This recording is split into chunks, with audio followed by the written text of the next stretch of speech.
All right. Thank you, everybody, for joining us for another session of Valoris Tantibus After Dark, Session 5, For Those We've Lost. A little recap of the last session. The characters found themselves in a mysterious sort of estate and locked in a deathly battle. They saw the great gathering of the Nagpa, the vulture-like people. They seem to be plotting and scheming all sorts of devices, things very important to the city. Out of all the deities that seem to have come to the city, these mysterious individuals are almost trying to pull the strings behind. The party tried to sneak around, gain advantage, and seemed to go well in their favor, but Sobe gave his life protecting his friends. They were able to defeat one of the Nagpa, snatching up all of the items that they had as the state quickly started to engulf in flames around them. They make their way back to the city. And this is where we are going to start off. I know you guys are on the map of the Gathering of Vultures, but you guys are now free of any sort of incoming flame, licking your wounds, knowing that you left one of your companions behind. You now have the floor.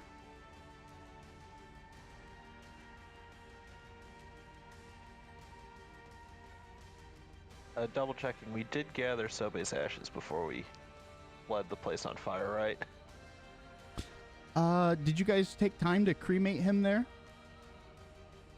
I mean, We didn't have to. yeah. I was He was disintegrated. That's true. Did you guys take the time to try to pouch his remains, as it were? I think remember would. someone said they did. Yeah, I think I would have. Okay.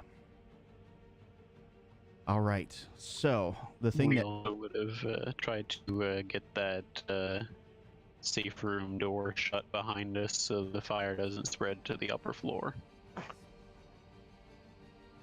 Indeed. All right. So the thing I think most people are wanting to find out, the spoils of battle, of course.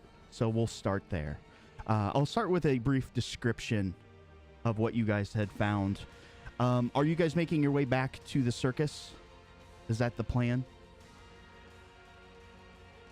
Did we want to do that, or did we want to go? What our employer was next door. Yeah, we should probably at least report to Lady Arseni. Okay. So, as you guys head over to the estate, let me switch maps here real quick.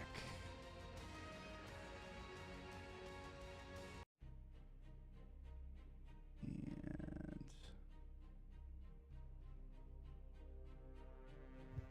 as we had described before, it is a very large estate. The butler will greet you all when you come rapping at the door.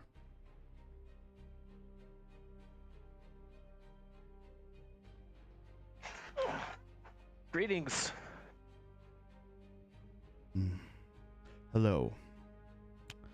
What can I do for you? I'm here with my friends here to report on that job that Lady Arseni put out for us. Oh, yes. Come inside. He leads you to the waiting room. Might be a second for this map to load. It's a big map. Ignore the large wyvern. Rip. Rest in peace. As you guys get ushered in into it would be marked as number 2 on your map. As you can see, there are lush pillows about, and again, a pretty opulent estate here. You can see that wealth is pretty much of no object to her. few moments go by. You guys start to rifle through some of those belongings you got? Or are you going to wait patiently? Who has the bag? It would be several items. I figured it would be probably interspersed amongst you all. Might turn them over in our hands. Okay. So, since you said turn over, one of the items that you found appears to be a six-sided small little figure. It has the numbers 1 through 6 marked on all its sides.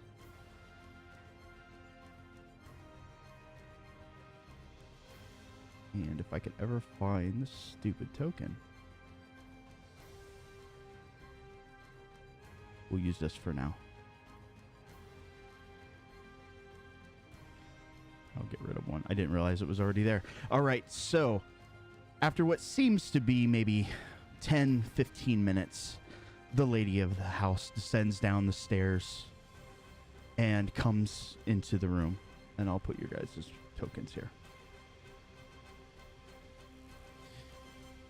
She looks at all of you. She seems to be in a formal gown. Good evening.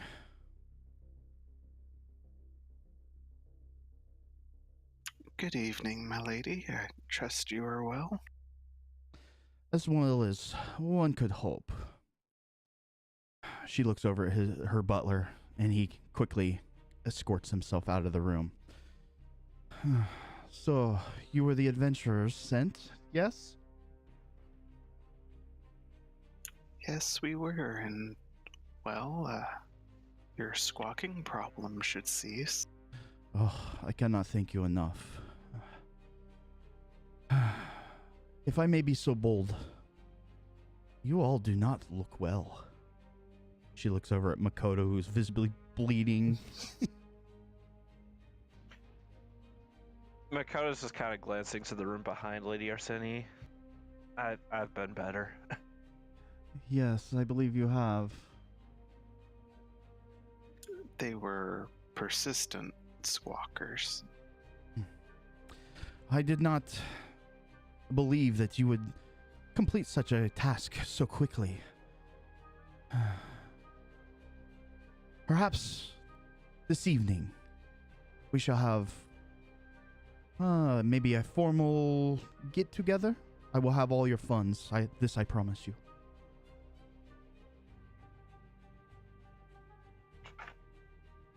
It seems, she kind of looks over at the party. It seems some of my assets have been misplaced at the bank. Oh. Out of character. Ooh.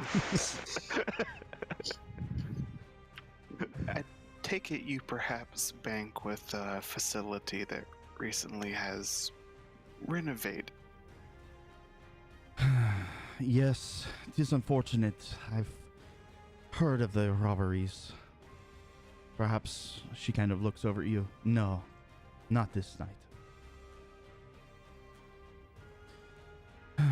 Well, feel free to make use of the estate. I have other things to attend to, but this evening, if you would all be kind enough to join me, I will have your payment ready. Oh, what say you guys? Is that agreeable? It's fine for me. It would be rude to say no to the fine lady. I'd be honored to spend the evening in your... Oh, I cannot find the words. You Sorry. perhaps should go lie down. You do not look well. But I am not one to say. Again, feel free. Please stay off the second floor.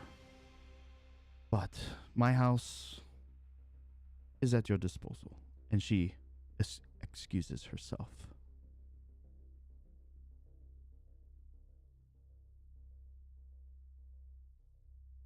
All right, what do you wish to do? Well, everybody, are you all okay? Does anyone need treatment or help or?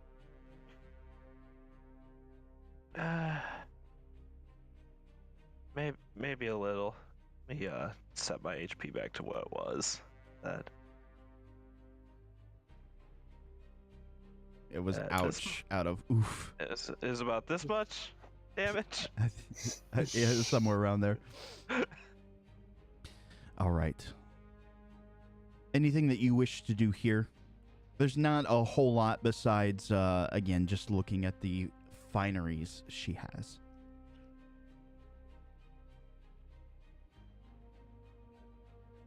I think we're all right. Okay. Mikado's gonna force himself to his feet and just move over here. Okay. You see her.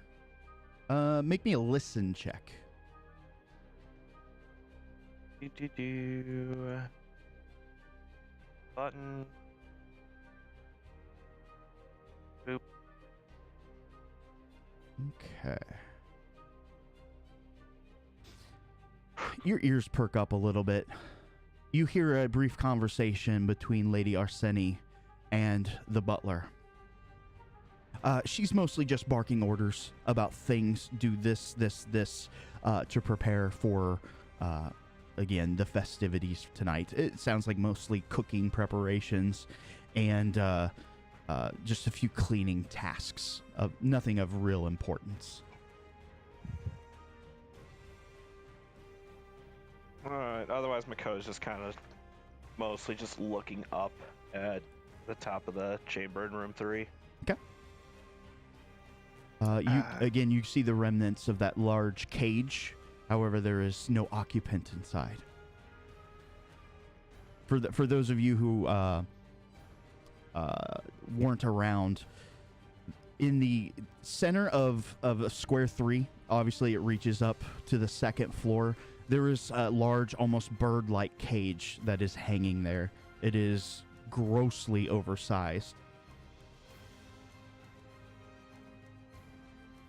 The lady keeps exotic pets. Caspian would like to take Phaley and lead her maybe towards maybe is that a broom closet or something by the entrance? Like directly to the left and right of the entrance? Like and then like above that, I think. Like southwest of the one. Talking this room? That room? Yeah, that one. Yeah, it's just a small sort of ready room. There's various supplies and such. Kind of like to drag Phaley over and through there. Okay. Get over here, you little goblin. You now have some alone time. Yeah, he's gonna crouch down and kind of ruffle her hair a bit and... You okay, Phaley?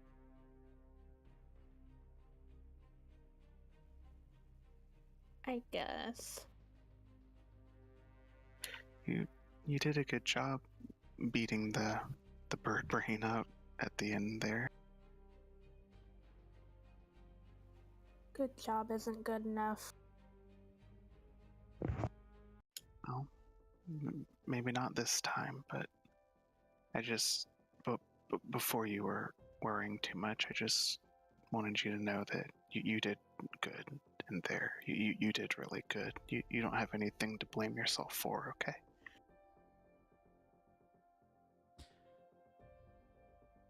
All right. As you two share a brief moment, hoping to raise the spirits of Phaley over the loss of one of your oldest comrades that you can think of, Sobe's roaring laughter and just joy will sorely be missed amongst the party. I'm going to do a bit of an aside here. Valderin, you here? Yes, I am. You step foot into the great city of Tantibus, being almost drawn here. Again, something in your gut has been guiding you, and it is not in search of food. you know that Tantibus is sprawling. You find yourself kind of entering in, as most people do, on the port side. And you find a local kind of tavern, a place to just kind of stop, maybe grab a bite to eat, a drink, and maybe figure out where you're being led to. The barkeep kind of looks over at you. You're dressed in your full regalia. Yes, I am. Kind of looks at you, kind of a skinny human, kind of moppy black hair. What'll it be, Master Dwarf?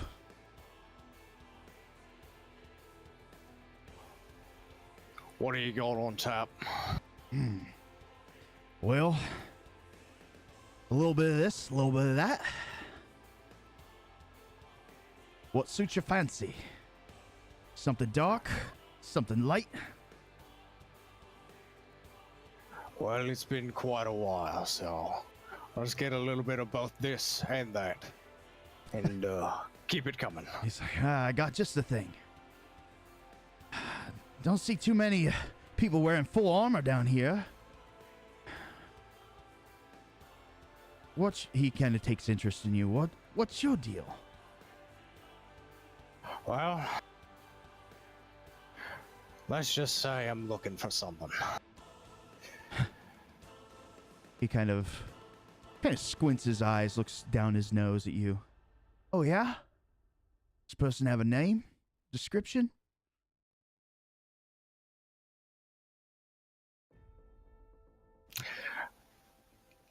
He's got a name, though it's probably not something that's appropriate for open ears. But I can say he's big. He's big, huh? Like a man? Or something more? Something greater. Ah, I see. Well, I may not be able to lead you to him, but he kind of rubs his fingers together. For a little finder's fee, maybe I can point you in the right direction. All right. Valdorin's gonna pull out some coin and slap it on the table. Okay. You can whisper me or let me know how much you slide over. All right. 19,000 gold. Oh my god. Hold on. As he pulls out satchel after satchel. No. So hold on, bring in the carriages. Yeah, right? Turns out this random ass cleric is rich as fuck. Looks can be deceiving. Oftentimes the pauper becomes the prince.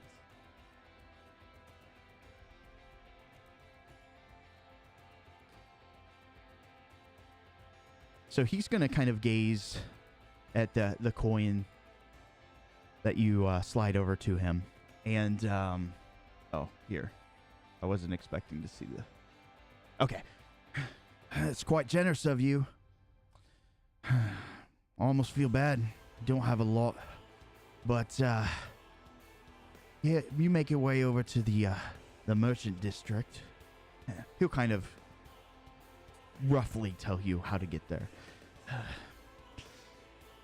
I wouldn't advise stopping by any banks, but I think the man that you're looking for is a frequent customer. However, if you're looking for information, my friend, I suggest you head down to old Zoblob's shop. Speak with a man named Kiev. He'll do you up nicely. He pours you another drink.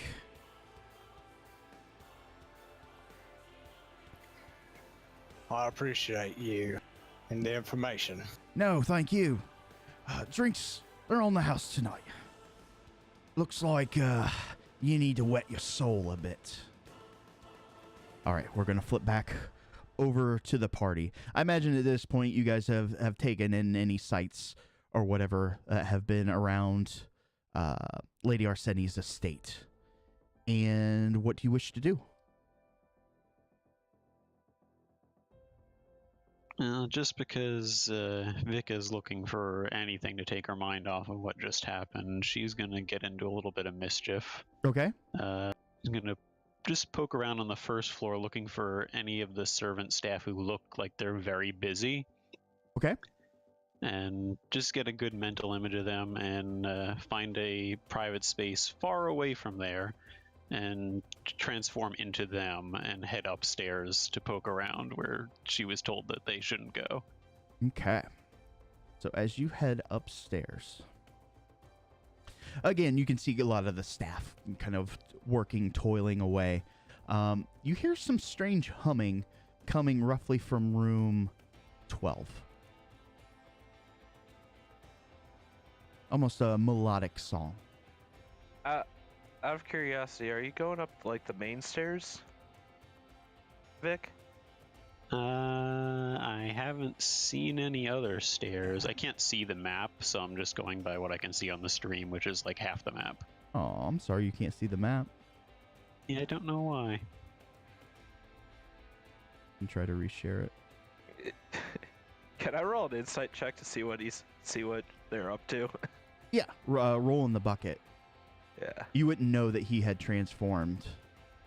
But something kind of triggers your attention. You haven't really seen anybody come up and down these stairs. And I'll give a cross roll here. Vic, give me like a deception or a performance. And roll it blind, please. Okay. I'm sorry, this is too interesting to me.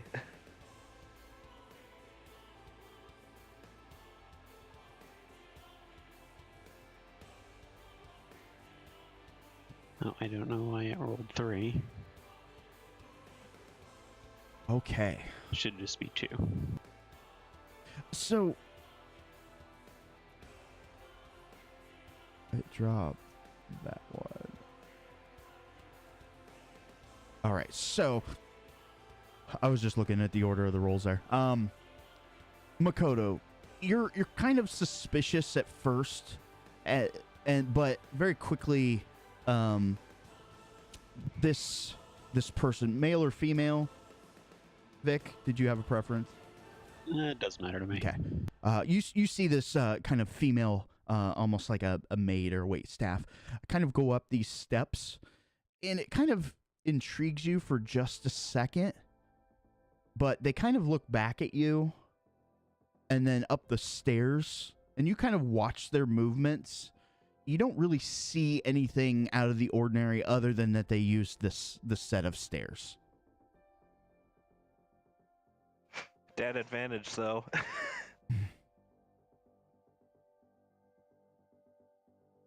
All right, carry on. All right. So again, Vic, you hear a bit of the humming coming from roughly around room 12. As soon as you ascend the stairs, you would hear it.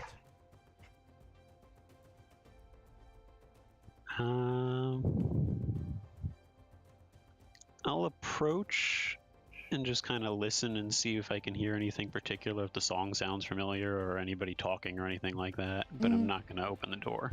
It's just kind of one of those kind of Tantibinian hymns, something that maybe you had heard growing up. The voice is actually pretty beautiful. After a while, you hear this voice almost mutter to themselves a little bit about, oh no. And you recognize it to be Lady Arseni's voice.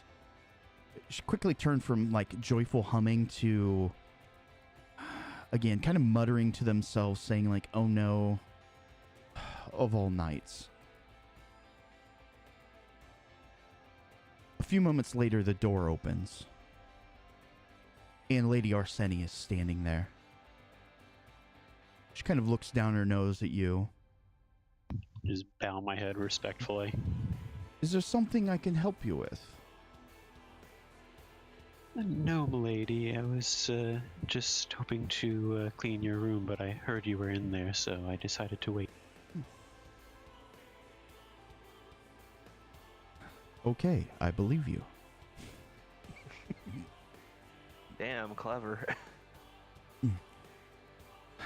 Yes, but don't touch anything. Of course. As you go in to start to fake clean, she kind of looks over in your direction, and on one of the dressers there was a piece of parchment. Excuse me. It walks over, very much kind of looks at you, picks up that parchment, stuffs it into one of the ruffles of her dress, and then excuses herself, shuts the door behind her.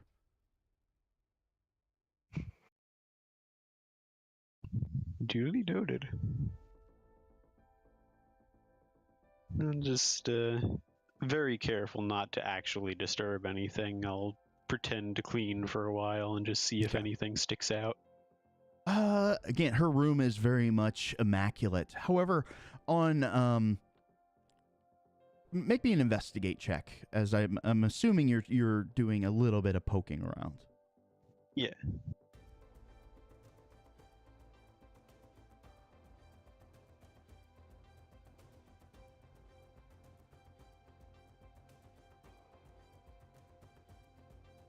As you're kind of poking around, most things are pretty much out in the open, just knickknacks, baubles, that sort of thing. You kind of look through drawers and you see unmentionables and just clothing. However, one of the drawers is very much locked.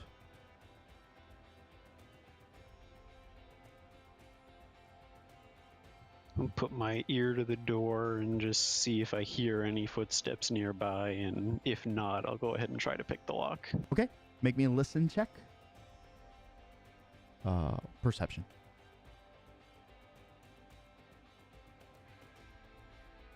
Okay, you kind of do a quick listen. You don't hear any immediate footfalls or singing or any activity coming out of the hall. This might be your best chance. All right, I'll go ahead and give it a shot. All right. Pick that lock.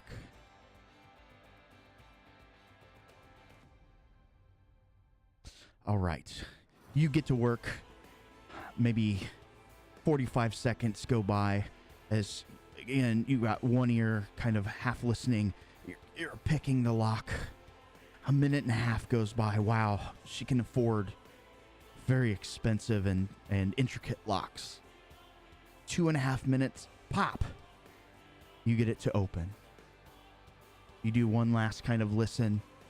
Still seems clear. Do you want to open the drawer? I will check it for any kind of traps or anything that might trigger an alarm or anything like that first, and then I'll slide it open. Okay. So if you're looking for traps, go ahead and make me a perception.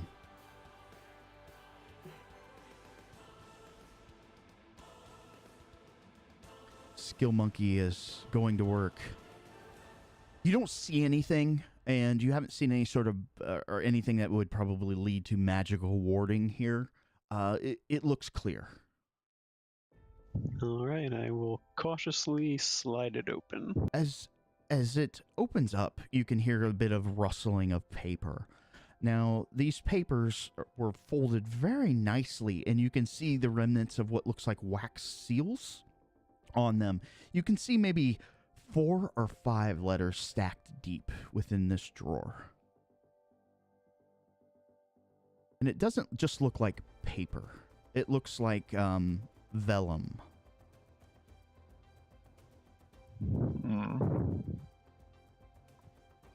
Take the top one out and just very carefully, to not disturb any of the creases that are in it, unfold it to see what's in it.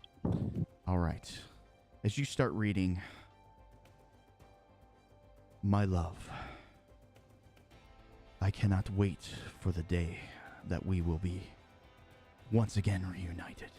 I let you slip from my grip many years ago, but what is left of my heart still beats for you.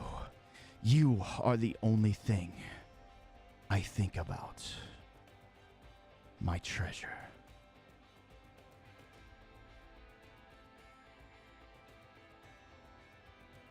And it ends.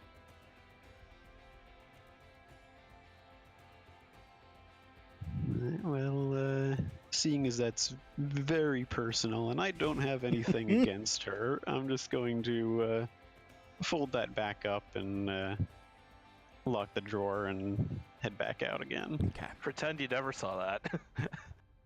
Right. Oh, was there a name at the bottom of it at all? there Just out was of curiosity. there was not.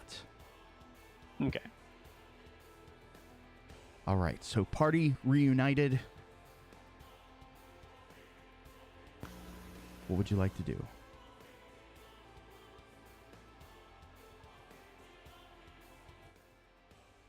If not, we're going to skip forward a little bit. We have dinner plans this evening, apparently, but Yes. is there anything you all would like to do in the meantime? What Caleb was gonna do, he wanted to walk around the first floor, and he'll end up eventually at the courtyard. Okay. Yeah, you see. Go ahead. Up you go ahead. I was just gonna say you see beautiful topiaries. In Tantibus, lush greenery of this magnitude is not in high quantity. You can see that this garden is lovingly cared for, trying to recreate the nature that is outside. But if you remember, Tantibus is not in the best of locations when it comes to these sorts of things. Farming is very difficult. Trees are sparse. A lot of the city is sustained through trade and through the sea. So seeing something like this, a small kind of pocket of what could be out there in the world, it really is a marvel to behold. Okay, so our theory wants like Pice in front of the fountain, try and meditate a little bit, and just to take his mind off of things. I want to try and see if I can use primeval awareness and detect that giant that we had fought earlier. Interesting. Can you drop the ability Okay. card for me? Thank you. Yep. Very good. All right.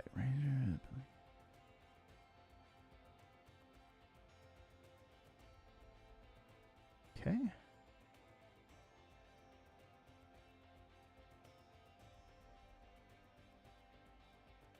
All right.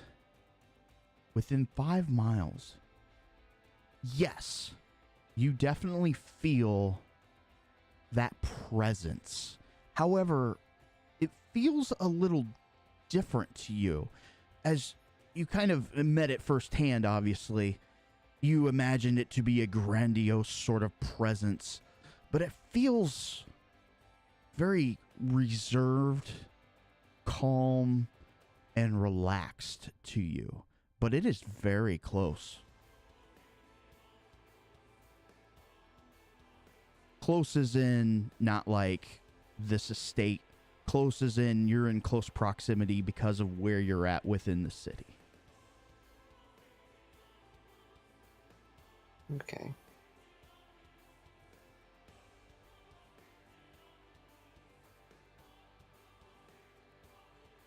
Yeah, so spend like a little more time out there and eventually like go back inside to find everything else. Okay.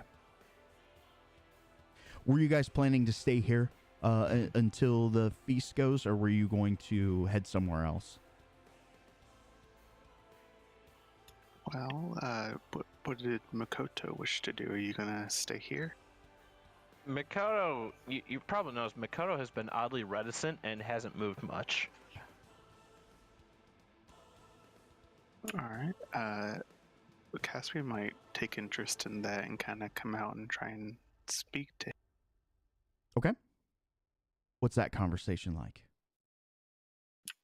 Makoto, darling, you're stock still. Have you become a statue?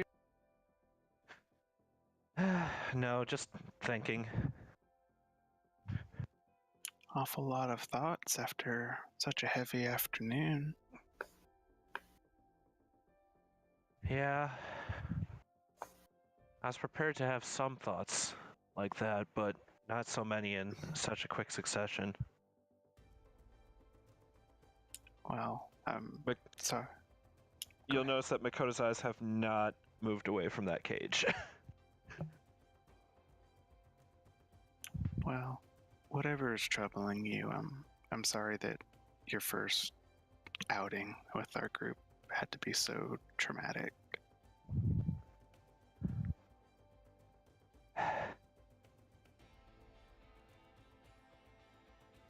Oh, I'll leave you to your thoughts, but thank you for sticking with us through that. It meant more than you know. Thank you. And just hand grab Faylee and drag her like a preschool. Oh. Is it playing in one of the fountains? So what was the decision? You guys gonna just kind of chill here until the eve? I guess so. Is that community perception?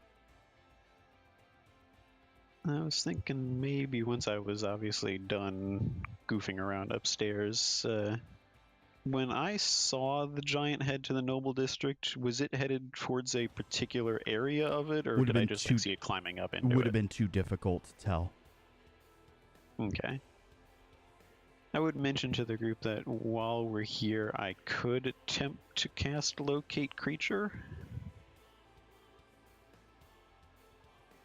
Well, yes, Vic, darling. I'm sure you could, but in case you haven't noticed, a lot of us aren't in any fit state to be chasing after giants right now. Oh, I know, but we do have a pass for the next, I believe, what was it, 3 days to come up here? That's correct. 36 hours. Yeah, 36 was the number. 36 hours. But so you guys 36 hours. did it very quickly. So with what time remains, we could rest up and come back. But in the meantime, knowing where it is couldn't hurt, if it works.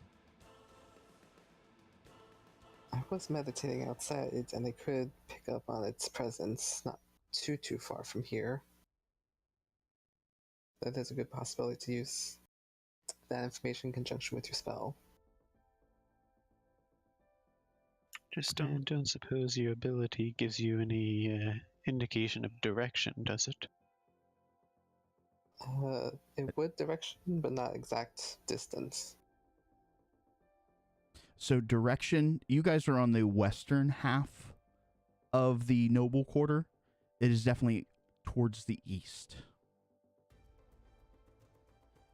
I think it's towards the east.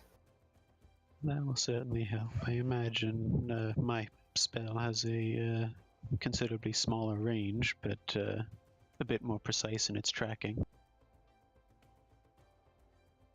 Just don't overexert yourself, darling. Oh, I fully intend to avoid contact with the creature. I just would like to make an attempt to locate it.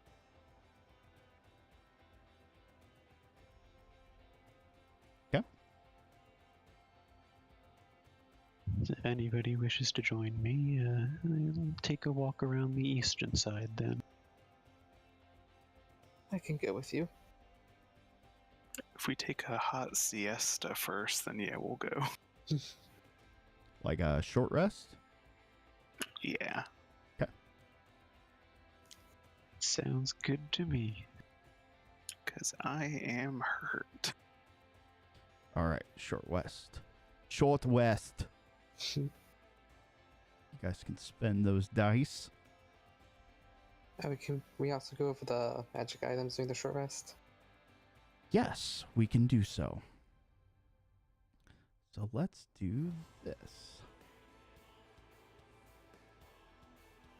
All right, so I gotta think about how to do parcels.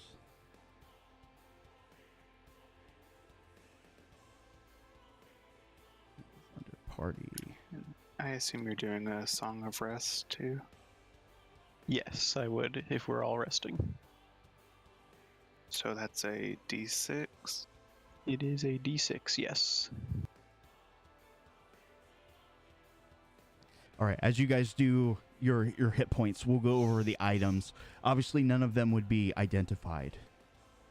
You find, again, kind of a gray prism. It is a D6. It's clearly marked with 1 through 6, one number per side. You also find almost like a little pouch, like a hip pouch. It's made of really fine leather. It just kind of, you get that sense of magic, both radiating from the die as well as that pouch. You find a small bottle. Also seems magical. You can see kind of wisps of smoke kind of spurring about, being held back by its thick glass container. You find 2 rings. You guys also picked up a staff, as well as a mysterious, just a little bit smaller than palm-sized stone. You can see runes of power kind of etched into it.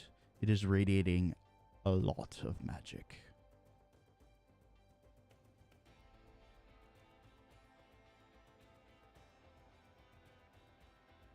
And I'll give it a once, just the pile with a once over with the wand of detect magic, just to make sure that nothing pops up with divination.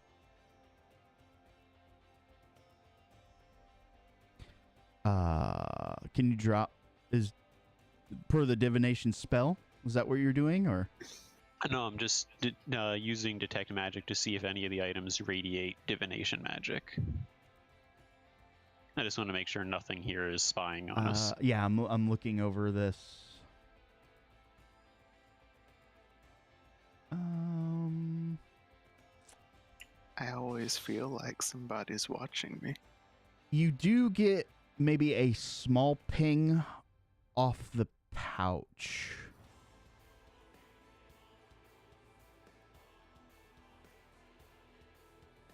But not strong. Not strong.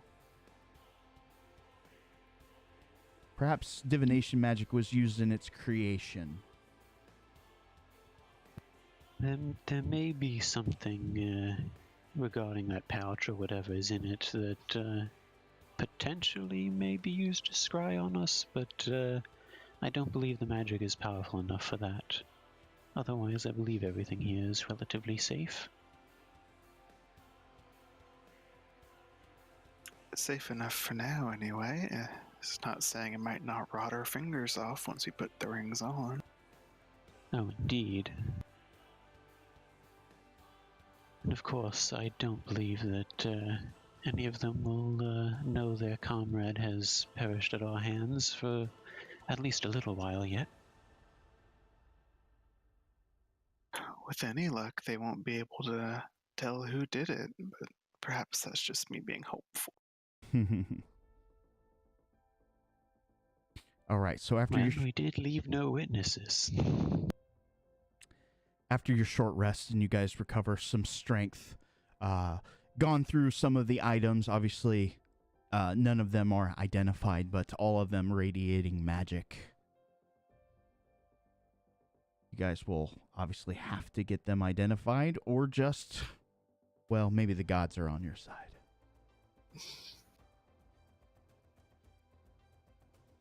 Does anybody want to gamble?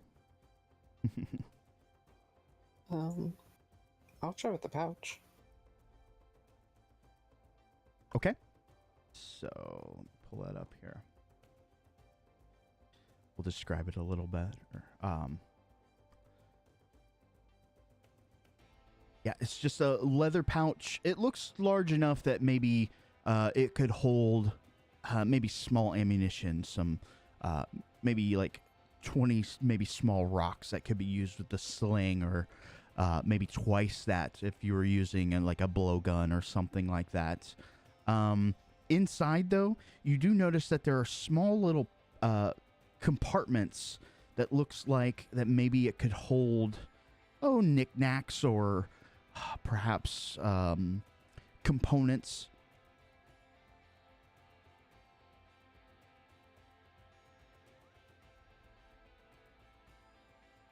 But is there any magic to it or not? Oh yes, every item is magical.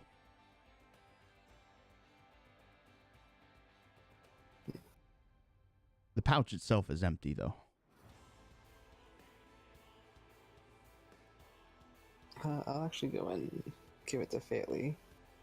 Like, you might have more use for this. You can put a lot of small items in there, like rocks and such for your sling. Oh, really? Thank you. It's got a small little kind of belt clasp that you can stretch it around, strap it on. Got a fanny pack. Cool.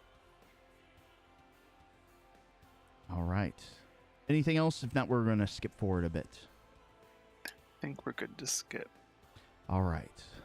So, this evening, the meal has been prepped, candles lit, a little bit of music playing in the background from one of her rare finds. It seems there's some sort of magical device that is playing a sort of tune. As you are all seated around the table, I don't know if they actually have one.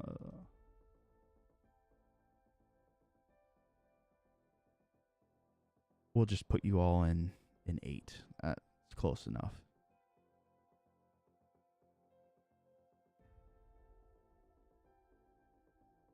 And Lady Arseni, of course, after drinks have been passed out, she will lift her glass and tink the sides.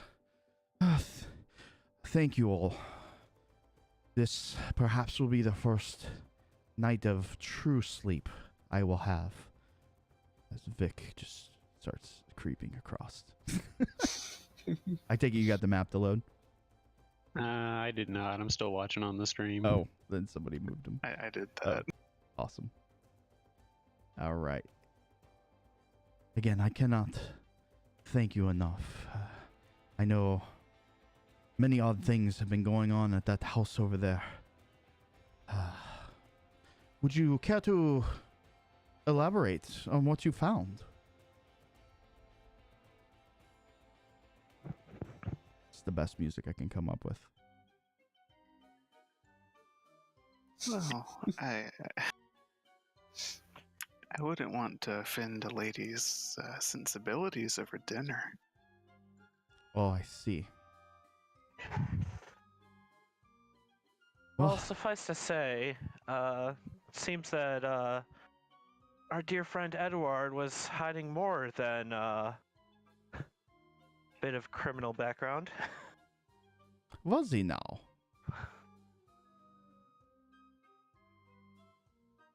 Yeah. That house of his had a whole basement that I had no idea about it before today. I don't know. Ever since he had moved in, it has been nothing but trouble. I, for one, am glad that he is gone. I mean, there's one silver lining. And that is? If it weren't for his meddling, we wouldn't have met in the first place. This is true. She kind of looks over at Faley. I do not need to be rude, but you have scarcely touched your plate. What seems to be troubling you?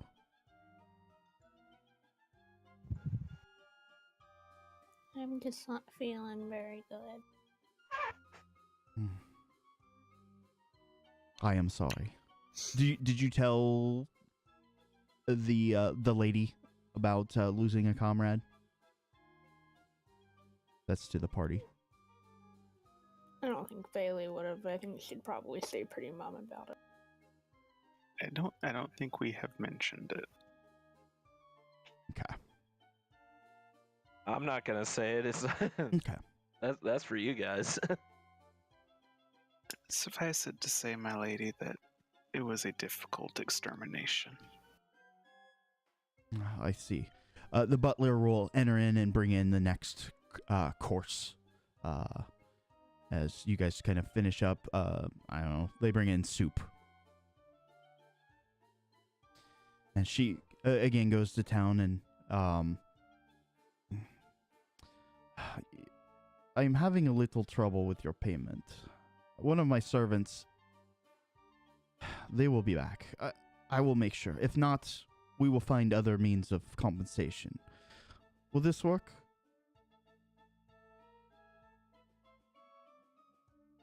If Makoto dear is willing to vouch for your friendship, then I believe I would trust you with just about near anything.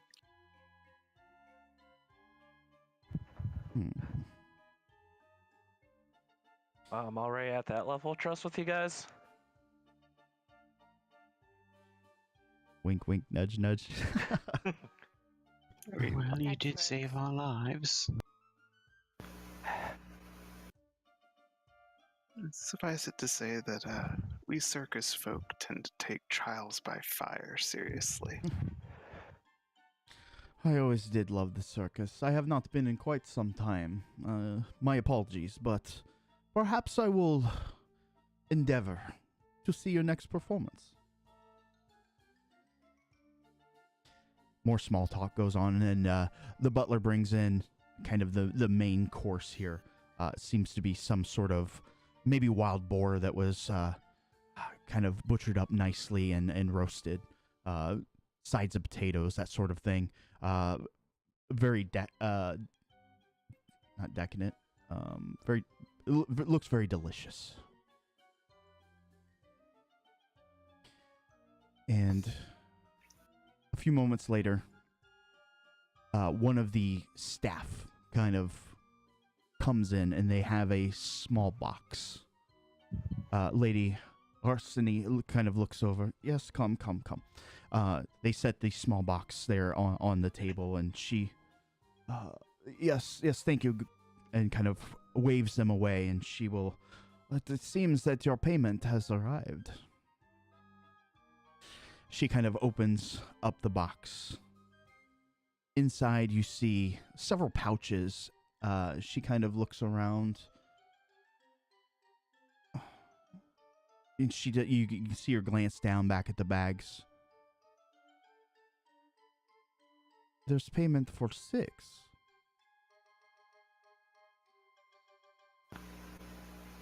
Oof. Yes, well, if you would not mind, we will take his gold to the 6th. Yes, of course, and we can do this after dinner. I just wanted to show you that my word is good. Thank I All right. You guys again enjoy your meal there. The butler comes back in. This time, not with food as you were expecting. He kind of looks over at the lady, and you guys can all make insight checks.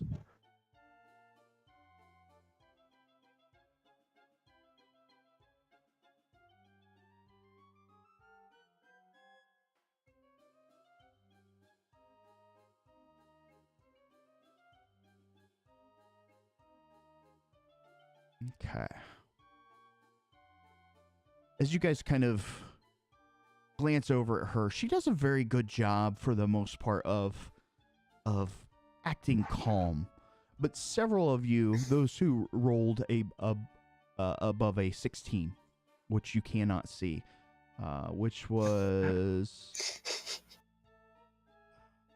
sorry, everybody but Faley, and I think Azure disconnected, so I'll roll for them. I rolled insight. Yeah, we did it above a silently. 16. Oh, okay.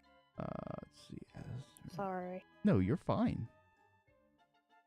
And skills, insight. There we go.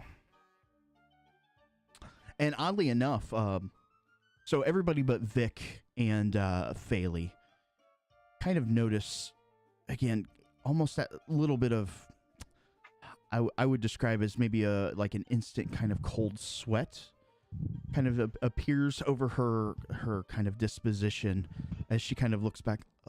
Excuse me one moment. And she and the butler kind of leave the area. I feel like I missed something important. As you and Faley are kind of still chomping away, after you guys finish your bites, you see the other members at your table kind of all glancing at each other. Your friend is acting a little strange, Makoto.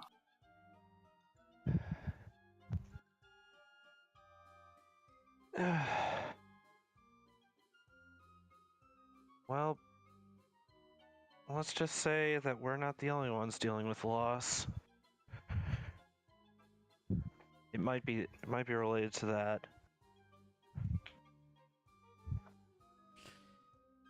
All right. About 5 minutes pass. Still no return. You guys kind of glance at each other. I do not see you still in Azur. I don't know why it's not letting me reconnect. Fantasy Grounds. Be like Fantasy Grounds do. Makoto's just gonna get up from the table. I'll go check on her. Okay. As you head out the door, you don't see anything immediately, but do make me a perception. You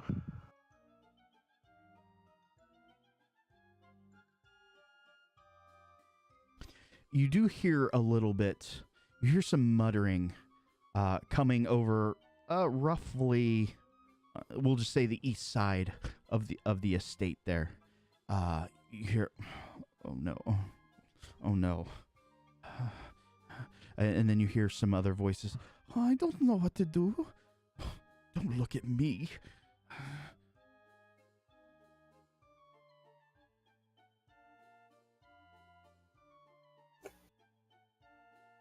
I believe this is the point where I make the stealth roll. Okay. Where do you head? Probably around right here. Okay. The voices get louder as you kind of went down into that kind of scooped area underneath the cage. You can definitely tell that it's coming from around the corner over here.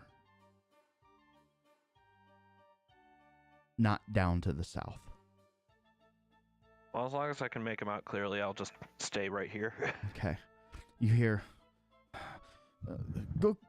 somebody... Go get water. No, I've already tried that. I don't know. What are we going to tell them? I don't know.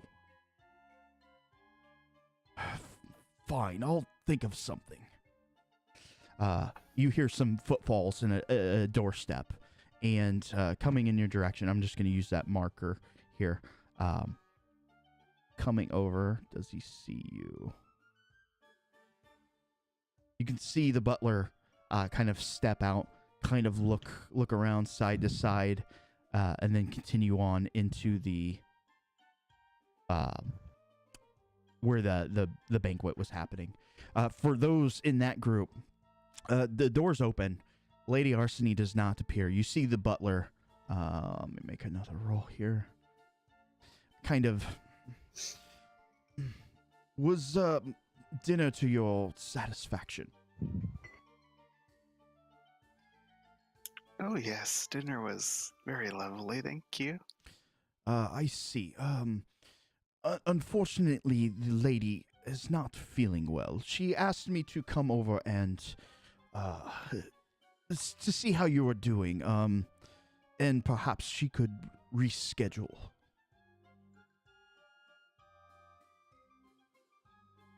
He seems to be acting a little out of character. Caspian will kind of look across the table. Oh, well. I was going to do with Vic, but Ezra's having trouble. Oh. So he'll kind of look at his friends and, kind of make significant eye contact with them, and he'll shrug and say, well, it is rude to impose on a lady when your company is problematic. Yes, may I escort you? Wasn't there 5 of you? Was there? Oh, silly me.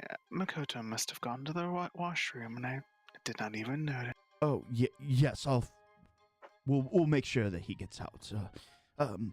Don't worry, we'll clean up in here. Your payment is there as well.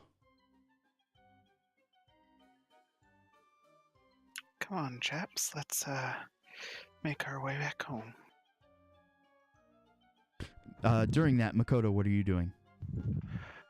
I'm gonna do the stupid thing and approach Lady Arseni. Okay. As you kind of, again, move down towards this hall, you hear the muttering coming from through the door there. Obviously, the other side. Still creeping up. So, like, in room, you assume 4. I'm just gonna knock lightly on the door. You hear a bit of silence, and then housekeeping.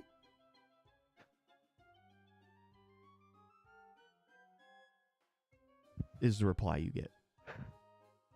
Was that Lady Arseni's voice? No, it was not. Oh, it was a maid.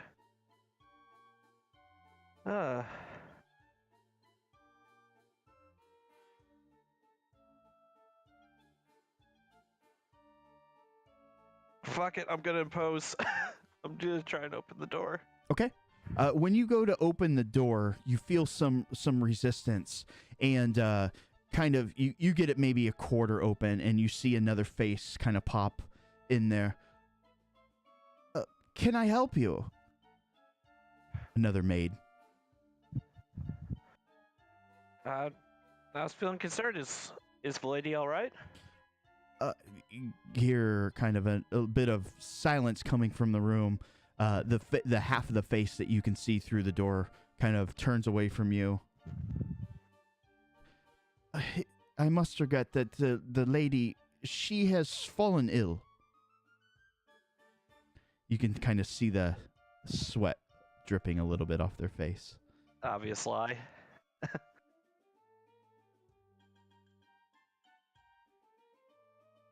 Well, if the lady needs to talk to me about anything, she knows where to find me, yes? Yes, of course. We just don't want to disturb her. So, Of course. do you need help finding your way back to your friends?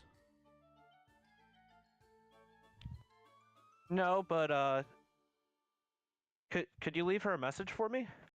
Yes, of course. I'm sorry about what happened to Tiki.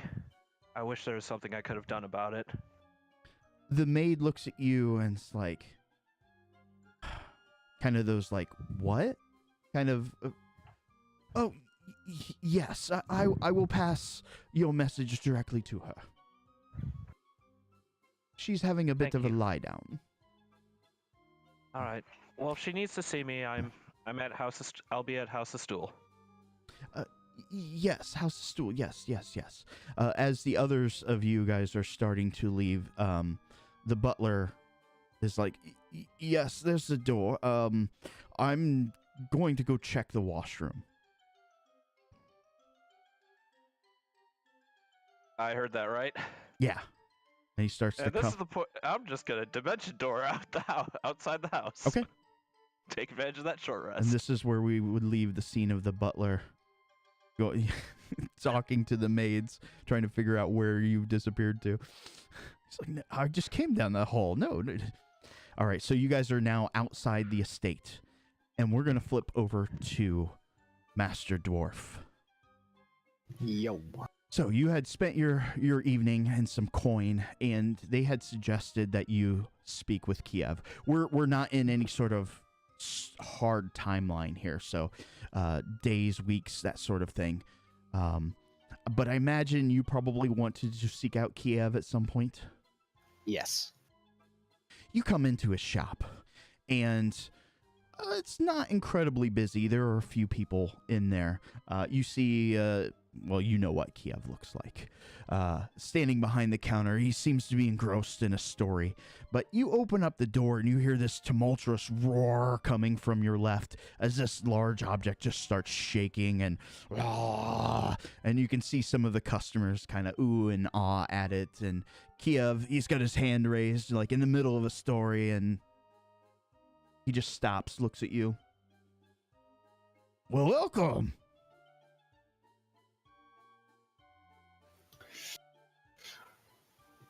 Perchance are you Kiev?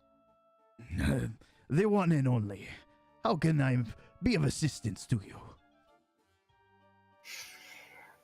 I was told that you're the one to go to. This one is looking for information. Yes, yes, I have information on a lot of items. As he kind of looks around at the other people in the store. Come closer, Master Dwarf. We will have a conversation. Alright, Valderon will approach him. All right.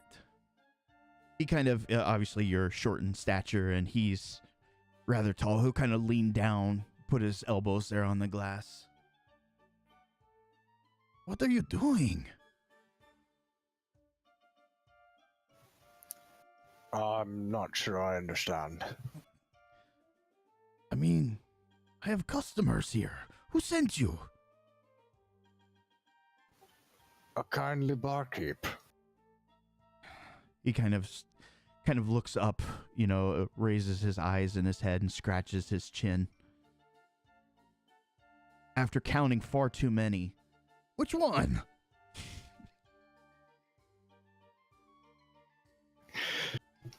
Valderon's gonna stroke his beard and kind of think, and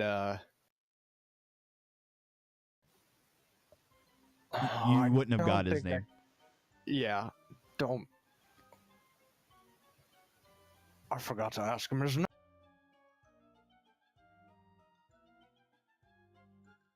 Well, he kind of looks at you. If you're looking for information, yes, I can help you, but I try to keep that sort of commodity a secret. My apologies then. And you hear him speak up. No, they're way in the back. Go, yes, back, yes, no, yes, over there, yes. And some of the people start to shuffle around his shop. He looks you at the eye. What the hell do you want, dwarf? I'm looking for someone. Does this someone have a name or anything? Well, I imagine you probably saw him a couple nights ago. You can kind of see him just all sorts of fidgety and just wrapping his fingers there on the counter. This conversation goes any longer, my beard will be as long as his. Can you... he kind of... Can you get to the point? I'm looking for Cesaro. He kind of... His eyes just almost leap out of his head. What the hell did I say?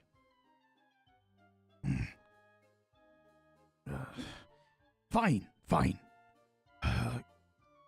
Come back tonight. Shop won't be busy. I will help you. Don't go saying that name around.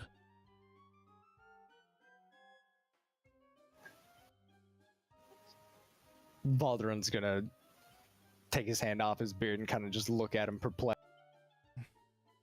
He's looking back at you kind of incredulously.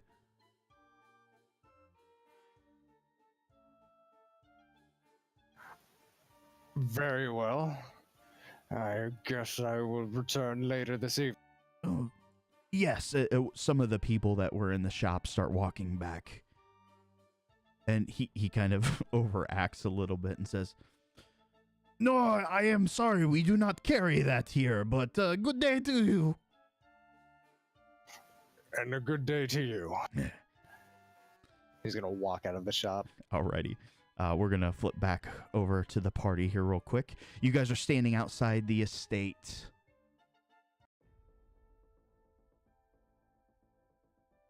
Do we see Makoto? Yeah, Makoto would have dimension doored somewhere out there. Like right out the front door. Yeah. Almost like he was waiting for you, we'll say. Productive wandering?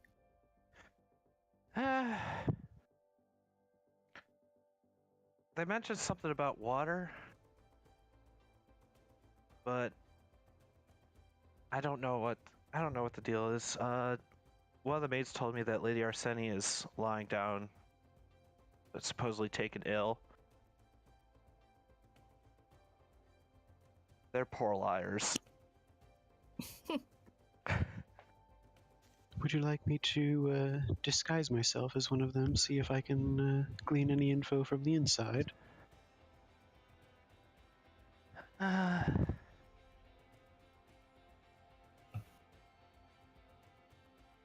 Perhaps not.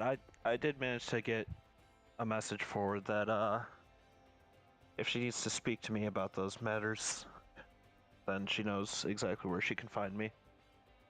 Indeed. Plus, your friends are probably frantic looking for you about this point. Right.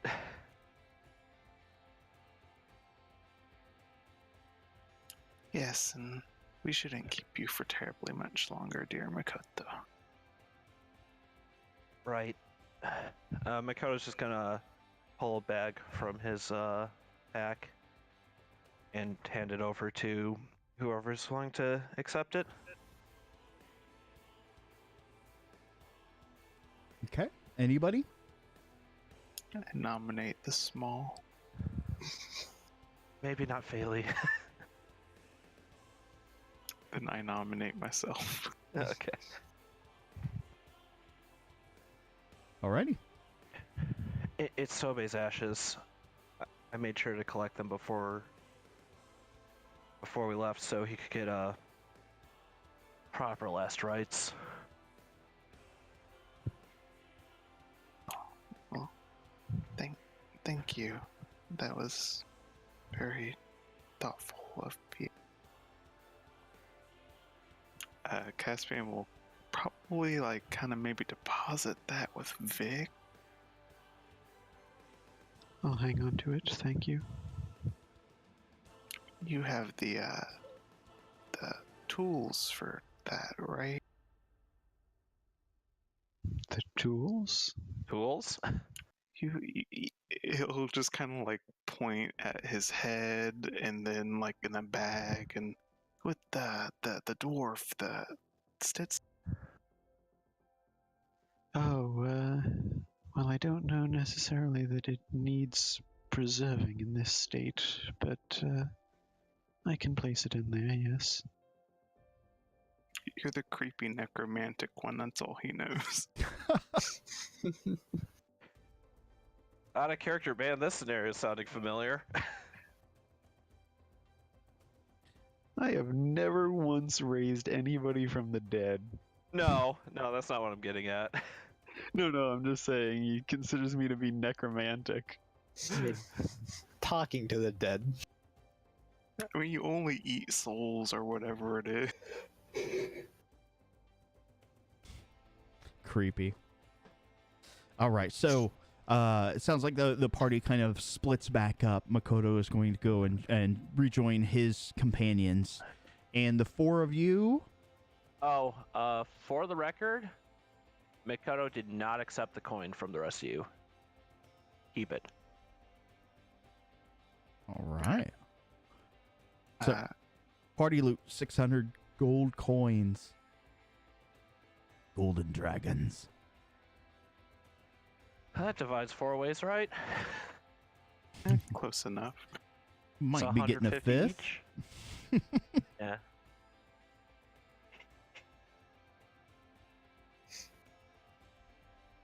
All right. So this is the point where I exit stage left. Stage left, even. Alright. All right. Thanks for joining us, Makoto. Thank you. Not a problem. Thank you. I'm gonna go veg out now. Later, bud. Later, mine. Later. Enjoy. All right. What's next on your guys' agenda? Head back. Did we want to try me casting locate creature somewhere in the eastern area of the Noble District? I thought that was the plan. Hmm. Okay. So, do you want to throw up this? Oh, you can't. I can't. Yeah. Sorry. It's fine. You're there, and actions. What level spell is it? Does anybody remember? 4th level should be at the very bottom. Oh, yeah. Okay. Boop.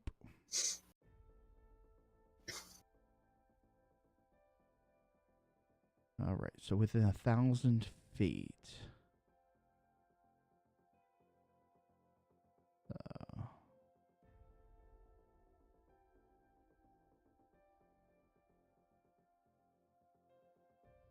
1,000 feet. Okay.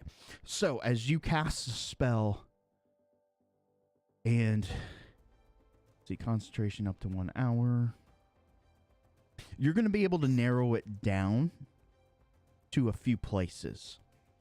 Unfortunately, it's just not going to be close enough range, but you can definitely reel that size down. As you get over there, there's only a handful of estates that you think it could be, and maybe 4 or 5. Again, on this side of town, most of the estates are very well off, definitely in the size of Lady Arseny. There's one smaller one, 3 that are pretty large estates, as big as Lady Arseny's, and there's one that seems to be a little bit larger than the rest.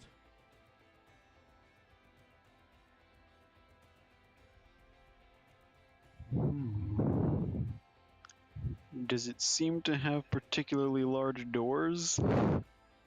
Large doors? I mean, it's gated.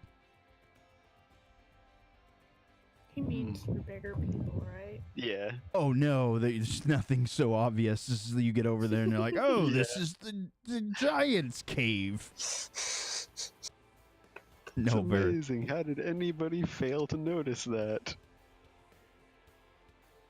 With no such luck. I'll just make a mental note of it, because we are still fairly well beat up and spent on abilities and such. Okay. Yeah, maybe even do some investigating and see who potentially lives over there. Yeah, we could do a stakeout at some point. Okay. All right. So you guys return back to the circus. We'll do a proper full rest here, as you guys had a pretty rough day. And where's my thingy? Giggity. All right, so long rest. Everybody should have their abilities back. Hit points, all that good jazz. You guys kind of bed down for the evening. I imagine it's maybe a little difficult for some of you to sleep this evening, knowing that not all of you did indeed return. However, in the morning, you guys are greeted by the sound of we'll say talking. Let's set the stage a little bit. Master Dwarf, go ahead and describe your character.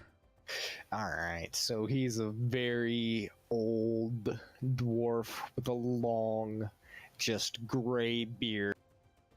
He's wearing full plate. Doesn't really seem to be hiding the fact that he is,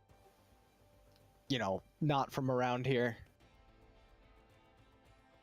Okay.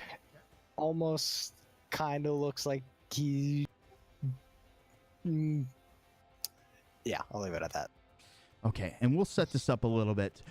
Your meeting with Kiev, he kind of alluded to a place for you to kind of investigate. And once you got over here, your kind of sense started to kick in. And standing before you, outside this kind of circus tent, Shizuka, would you like to describe yourself? Hello. Hello. So, by the way, I've had Fantasy Grounds open, and if you have a map loaded, it has There not is not. loaded. Okay.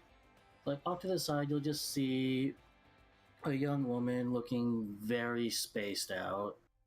It's like her eyes are kind of, like, glassed over, but she's just idly walking by. She's in, like, very plain caster robes. They're, like, it's a uniform, black color. She has a small hat over her head, which, like, hides some white hair.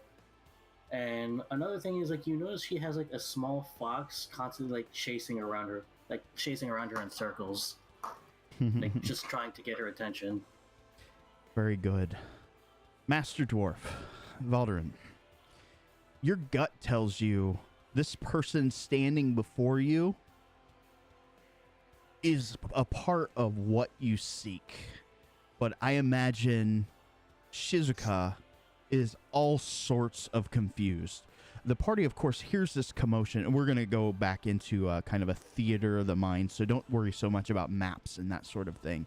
But you hear some of this commotion going on. The dwarf is just talking all sorts about Susano. And Shizuka, Valderin, the dwarf, is mostly kind of poking at you, trying to find out why you remind him so much of his patron deity. Shizuka will just, like, trying to, like, just give him a very blank look, like, I do? Huh. That's strange. How do you take that, Valderin? Valderin is gonna keep pressing, like, no, it's gotta be something. This feels right. Are you sure you don't know? This commotion, of course, rouses the rest of the circus folk. And as you kind of start to step out of the tent, you see Valderin, again, this massive dwarf in armor, kind of lecturing and I don't want to say being aggressive, but being very dwarf-like to this this woman that's standing outside of your tent. Caspian, you, of course, have met Shizuka before. Mm-hmm. Caspian will kind of quirk an eye at seeing them and call out, this is a rather early act, and I don't remember hiring you. Oh, I was hired? Oh, I'm sorry for being late. And beneath her, like, the fox is just, like, has, what could be described as a what the fuck? What the? Yeah, sorry. No, you're fine. I don't give a fuck. On its face, and it's like, it looks quite worried. Aw, especially since Phaley coming out of the tent is kind of eyeing the fox.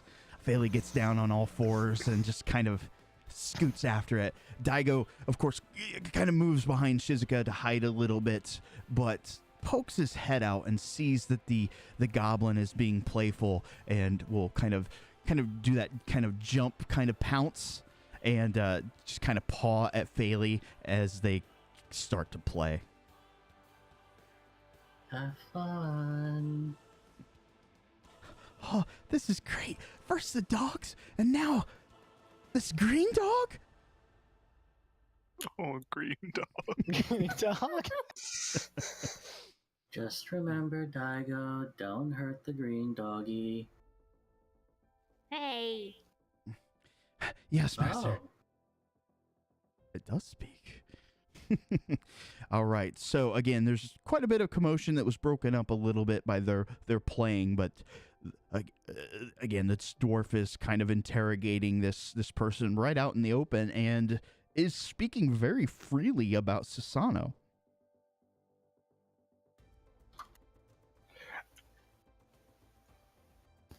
and Shizuko just like, should you really be talking about that in the open?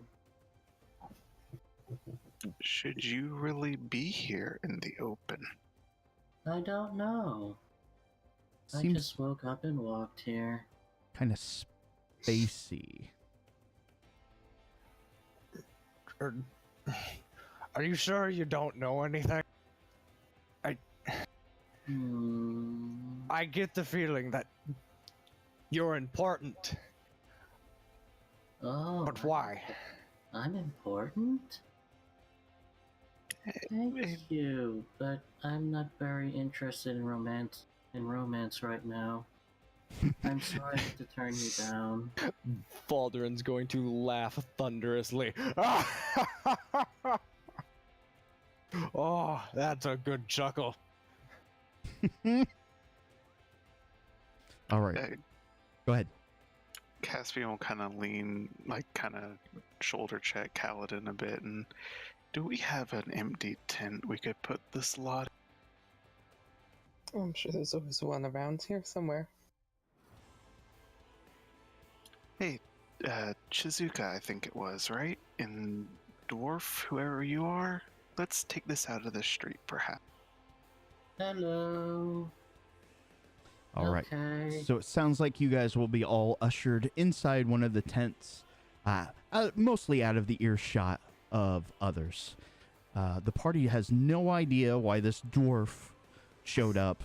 They know this other character is probably associated with their kind of newfound friends, acquaintances. I'm not sure how you guys view that, but why are they here?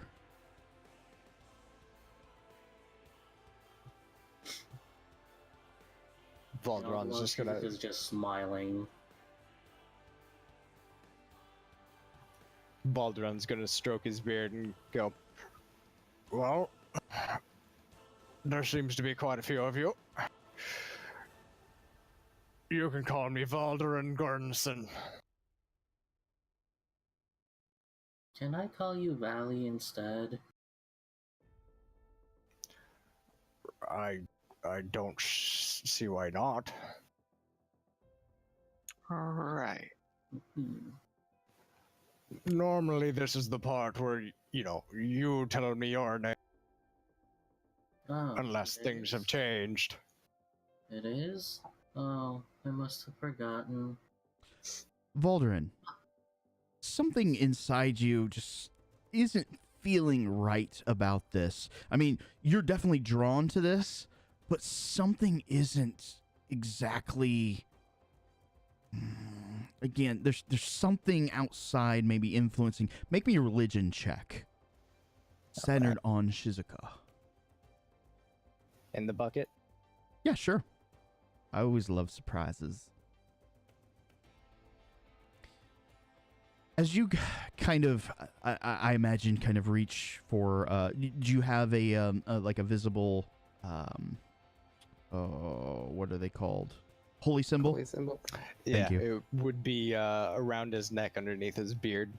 As you kind of, I imagine, closing your eyes and rubbing that holy symbol there, you almost feel a bit of a dark presence kind of dancing about within Shizuka, as though perhaps they're being corrupted. It's hard to pin down, but you feel kind of evil divination magics at work. Not divination in the sense of like clairvoyance, like divine.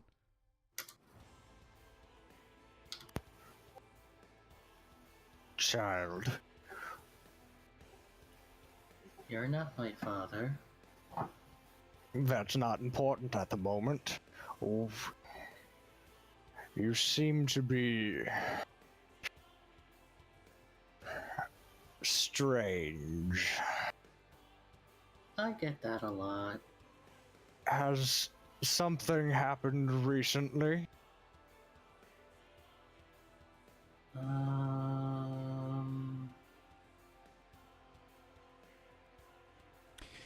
You just definitely, stares I at mean, the vision that you had kind of starts dancing in your head, and as you guys are looking at Shizuka, you can almost see, you know how like when you look at a fire and you can kind of see it dance in someone's eyes?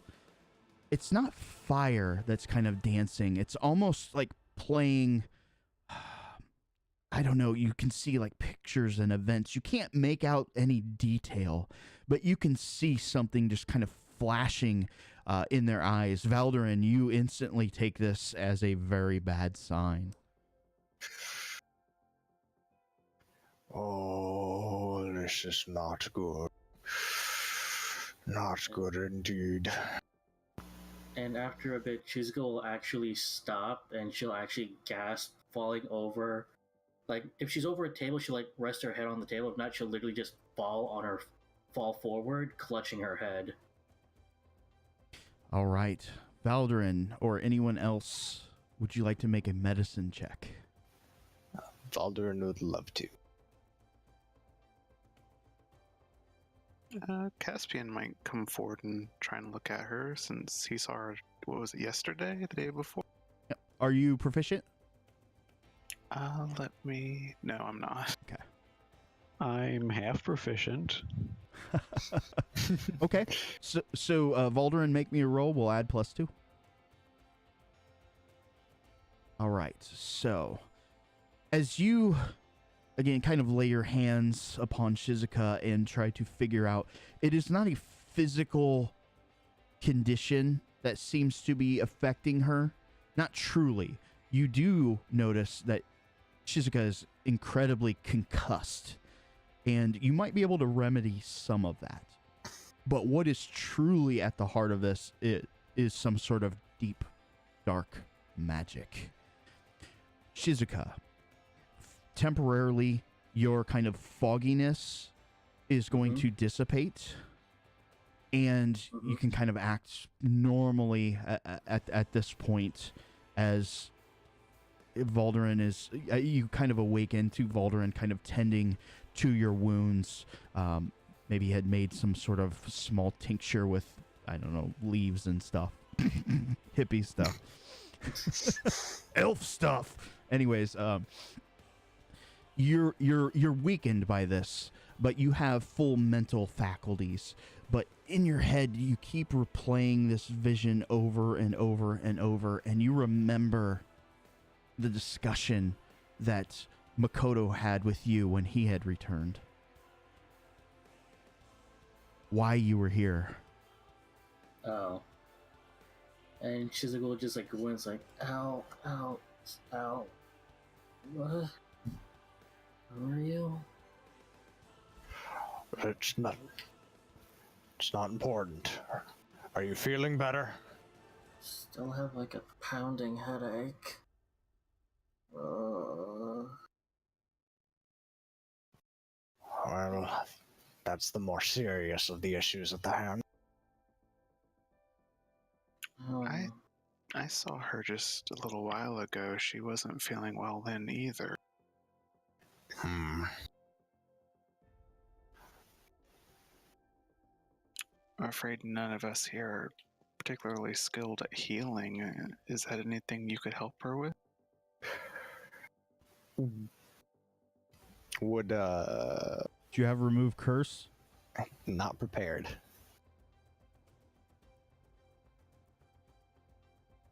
So potentially, maybe. I mean, that's the Yes. first thing that would come to your mind. Yes, This I is do. some sort of outside interference.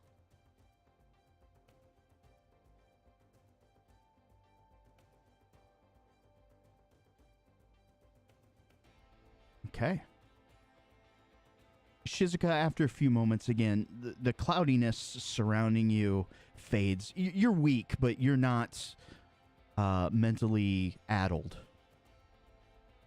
Mm-hmm. You remember this is a suggestion that the party had given you of information that you had. Mm-hmm. And Shizuka just like gets up, like, okay, I think I'm a bit better now. Ow, ow. And she'll look around. I'm assuming like Daigo is still playing around with Feli. Mm-hmm. I imagine Daigo's probably curled Yes. up in Feli's lap, and Feli's just kind of stroking the rich kind of fox-like fur. Okay. And she'll like shake her head a bit, unintentionally undoing the disguised self, like revealing her own fox ears. Oh, interesting. Like, oh, ow, ow. So, Ugh. for a moment, you guys all see a fox-like creature. Oh, that's One of you may Different. have seen it before. Hmm. Yes, she's really not feeling good. And then she's gonna like blink for a minute, like realizing that everyone's staring. Like, wait. Thankful that she still has her hat on. She'll try to cast disguise self to hide the ears. Like, you didn't see anything. Anyways, the reason I'm here, Caspian, was it? Yes. I know where your uncle is. He'll kind of like tilt his head at her for a minute and then realize, And she'll just like make eye contact with Caspian. yeah, he'll realize what she's saying, and he's like, "Oh, okay, yes, ooh, Vic, Kaladin, dears, would you mind? Shizuka here has got private matters to discuss with me about Makoto."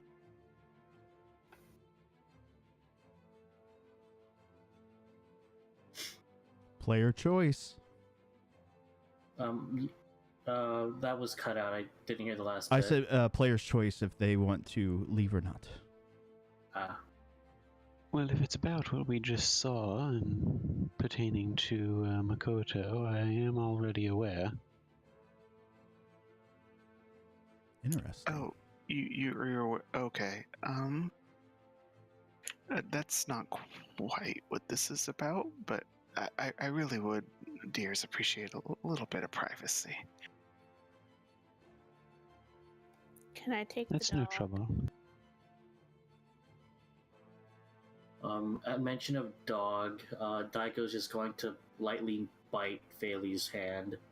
Like, just growl, not a dog, in Sylvan, if Feli can understand Sylvan. I don't know. I don't think so. Probably not, but we'll go with no right now, but you do know that it can speak. Mm-hmm. If you Never mind, I didn't study say. really hard.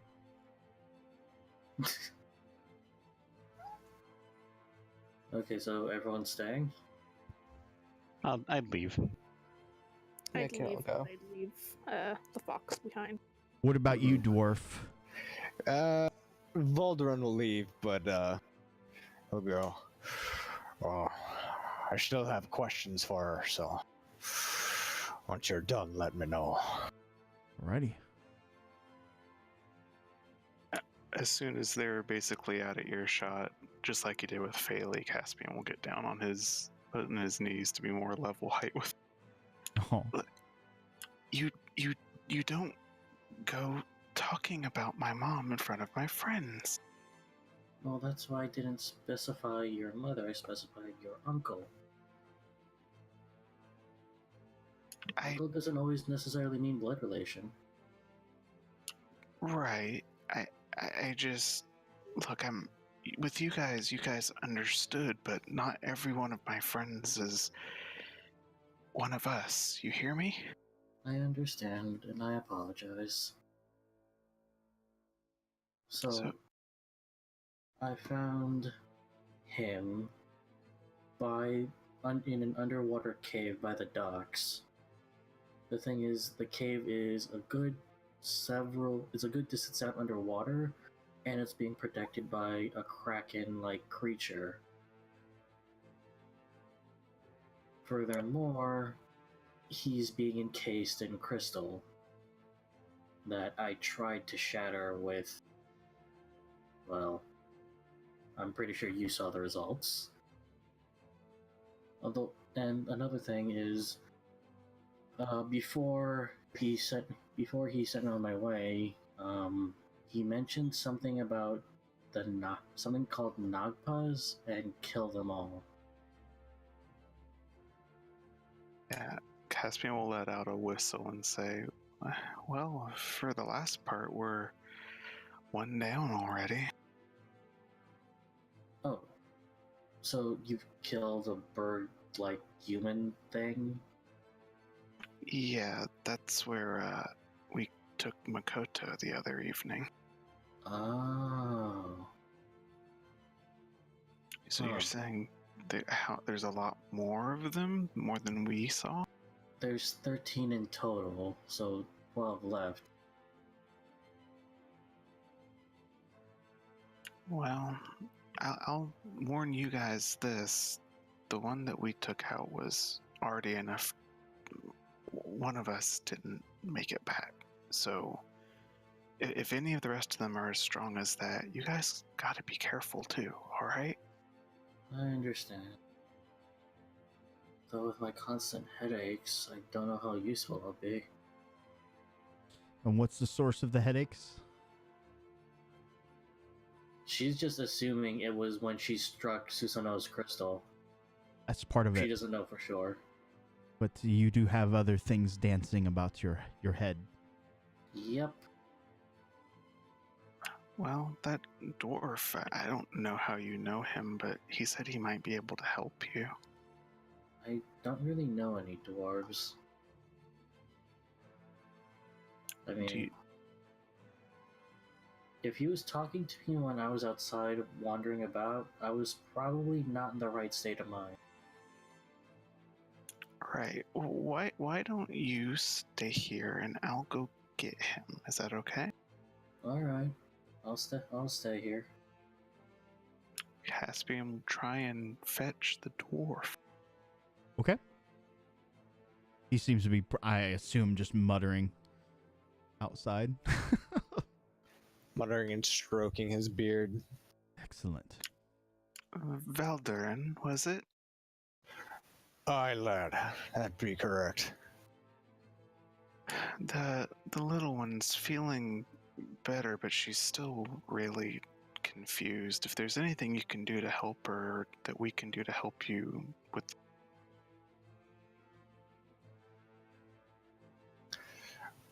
Aye. I think if I give her a good look over, I might be able to get a better idea of what I'm dealing with. Well, you feel free. The tent's all yours. You guys can stay here for now. The circus people won't bother you. Many thanks, then. He'll wander off into the tent. Okay. And Caspian will return to his friends. Okay. So think about what you're going to tell your friends, if anything. And,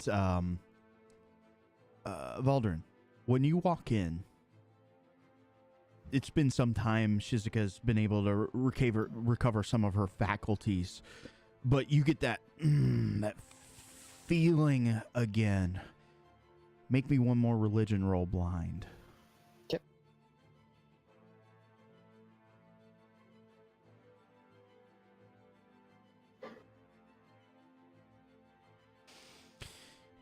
You can't exactly connect the dots, but you somehow feel as though you already know part of this person.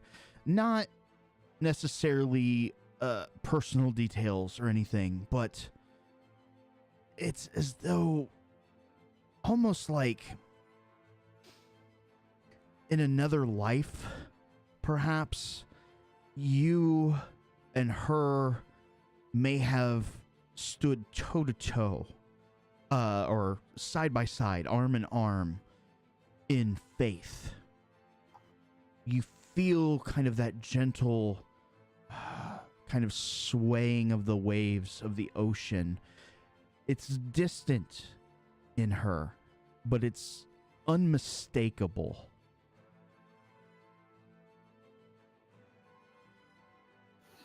Valdoran's gonna walk up to the young lass. I assume young. Yep. And he's gonna look at her like, something got you right good.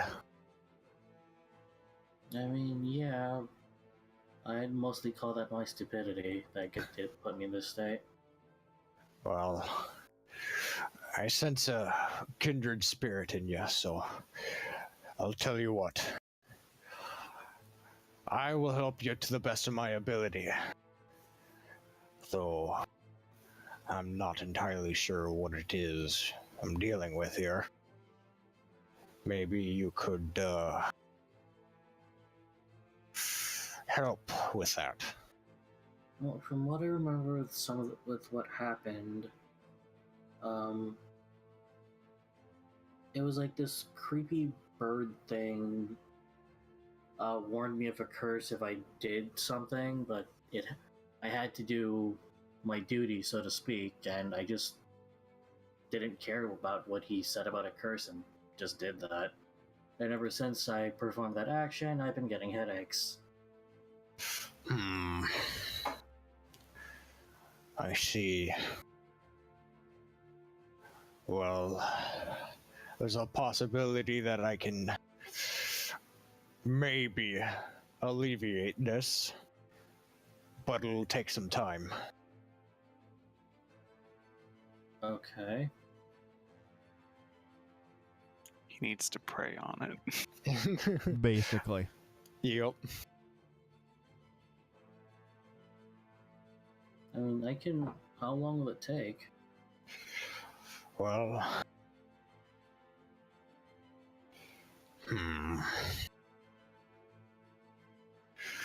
probably a good night's rest and a good prayer, maybe. And I think I might be able to get something together. Okay. Alright, well, I just have to let my companions know. Daigo.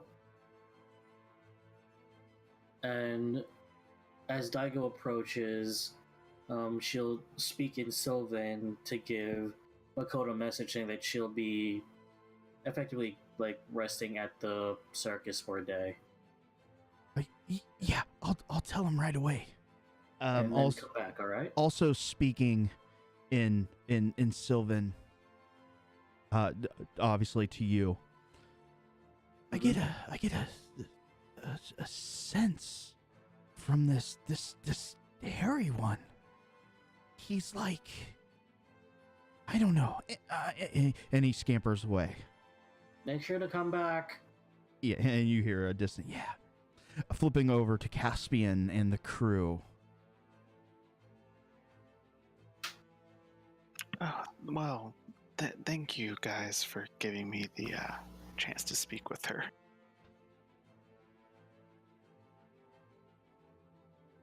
Where did the dog go? Oh, I think that is her pet. She probably wanted to keep him close by. Yes, well, a very funny story. It appears that some of their group and my ancestors are connected distantly. Funny how small of a world it really is.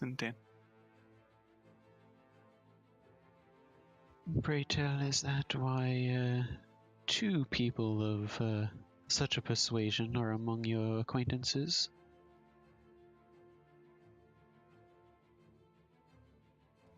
Well, I don't pretend to know their full backstory. From hearing them speak it, they've had many adventures, more than I've had in my whole lifetime, but perhaps there is a congregation?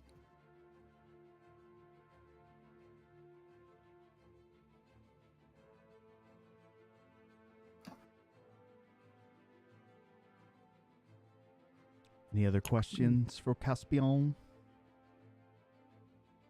About the girl, does she seem to be doing okay? She seemed unwell. Yes, it appears that whatever scruple their group got into the day before and left her in a bad state. The dwarf thinks he can help her, but I'm not sure. I told them they could stay here for a time, and I take it no one objects. What kind of circus folk would we be if we did not extend hospitality?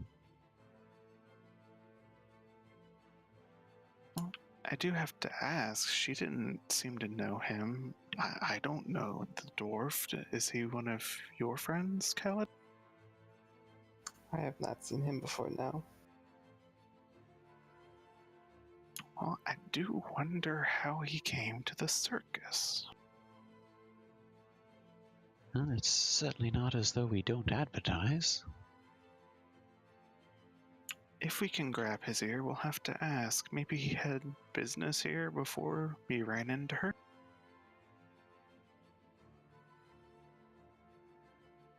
I would certainly hope so. The alternative is that he's stalking her.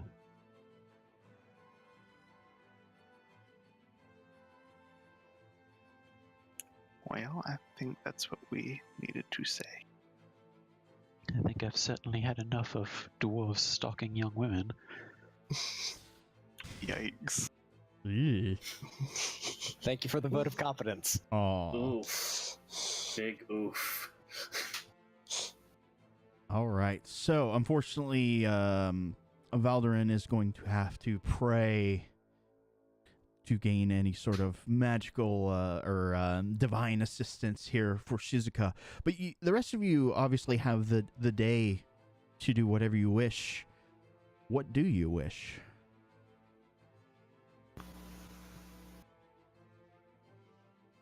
Shall we head back to the Noble District while we still have a functioning pass and do a bit of a stakeout of those manors?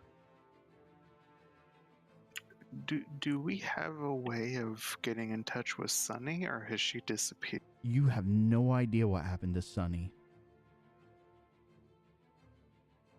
Oh, I really would like to get her information and help with this. This was kind of her job, wasn't it? Was indeed. You have not seen them since the day in the street.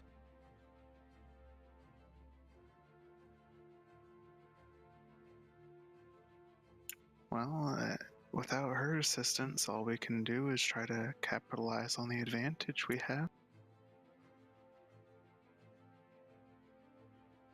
Could I try and use my primeval awareness to hone in on something? Yeah, absolutely.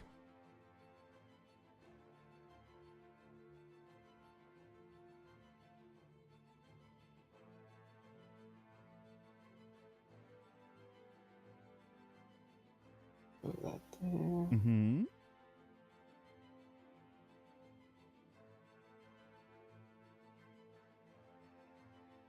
And what are you trying to hone in on? Trying to see if I can find her location. Of Sani.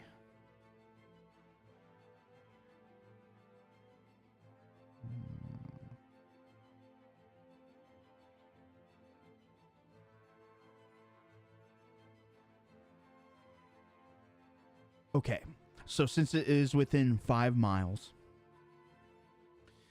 So you are definitely getting a pull up to where you believe would be the noble district. However, when you kind of read, let's see, your basic mood and intent, you feel panic and fear.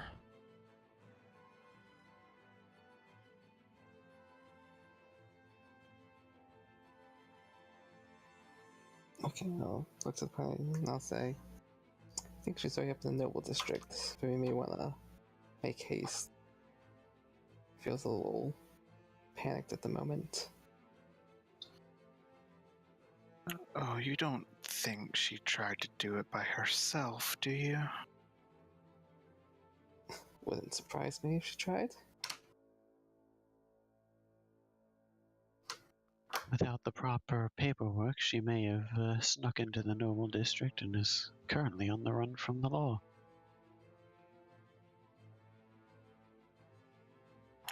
Either way, we probably would do best to try and head up there, wouldn't we?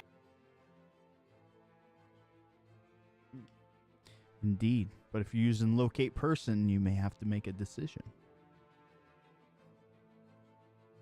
So to the noble Yes, quarter. We have 2 spell slots for that, so we'll need to be very careful about it. So are we going to head up there?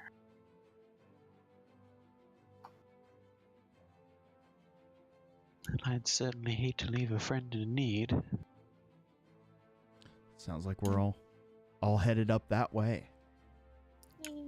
Do we want... could before we leave, could I stick my head back in the dwarf and Richter? Yeah, absolutely. Hey, Valderin, any luck with helping her? I have an idea. We're just gonna take a bit. Okay, well, Valderin, unfortunately... sorry, you know that you could probably do something immediately, but there may be a great cost. A physical cost to you. Well, this is probably a... He's going to attempt whatever that is. Okay. So, I want you to roll me a blind religion. Okay. And then I want you to roll me a d4. Okay.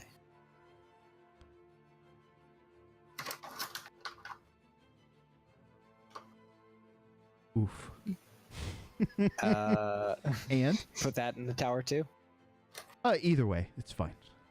That's fine. Oof is always a good sign. All right, so I thought oof was a bad sign. you know that you could do something about this, but it is going to be very, very taxing on your body. Do you wish to forcefully push a remove curse into your spell list to be able to cast, knowing that it's going to be very exhausting?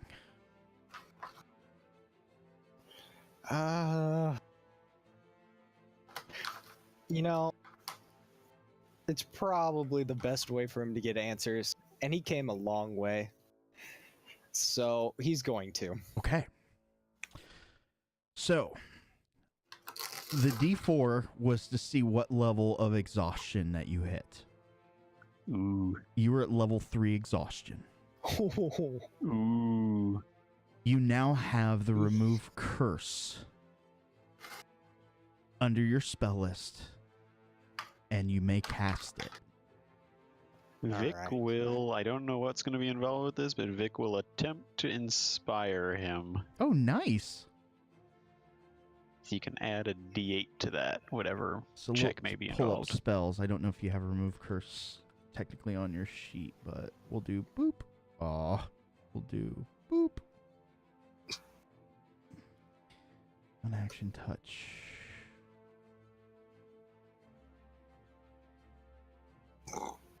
All right. affecting one creature. There is no roll, unfortunately, but you do feel inspired. We'll work this in narratively a little bit. Valley, you grab the mighty symbol to Susano underneath your beard, and you reach out, trying to reach the god that you love, and you put your hand on Shizuka's head and try to pass that energy, drawing from the god through you into Shizuka, trying to break whatever curse seems to be affecting.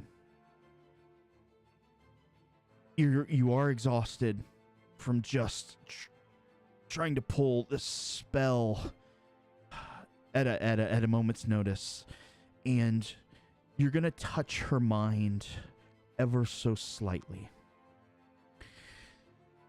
Good news is, Shizuka, that song and dance going in your head, that vision is finally going to just dissipate out of your head. However, you can recall it at a moment's notice. You can always bring it right up to the surface.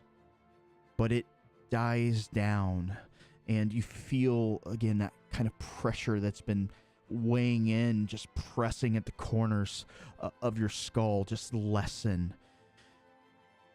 Valderin, as you had touched Shizuka, giggity, should I call the FBI? No, it's the NSA. Oh, hey, Steve. You get a quick glimpse. You feel more than see. You can feel the weight of armor weighing down upon Shizuka.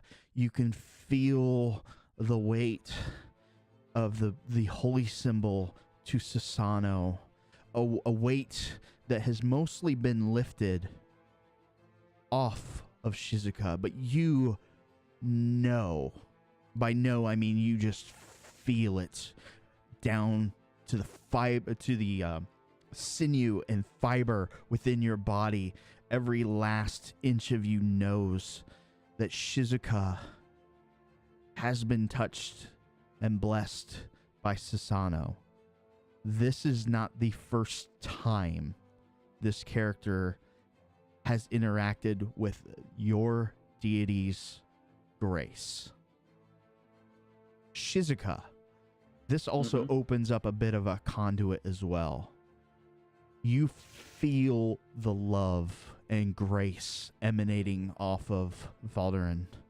You know within your heart that he is truly one of the faithful, one of those chosen by Susano to spread his word and deed throughout the lands.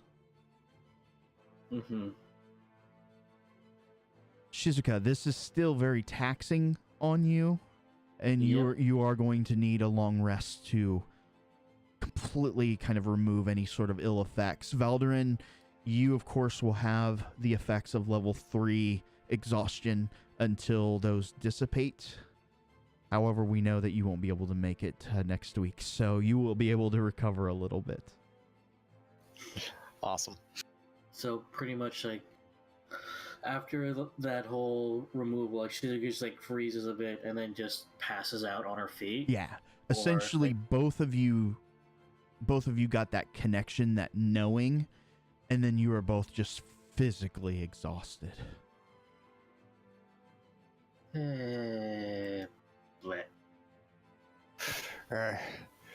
Not as young as I used to be. And he's just gonna fall over backwards. Oh, just thump. It's those standing outside the tent hear the rattling of chainmail and plate just hit solid ground. Thumb. Just a large. Oh, very good. You were successful, you believe, in removing the curse on Shizuka. Awesome. Should I remove the remove curse from my spell list? You would not have a chance to cast it. No. I'm.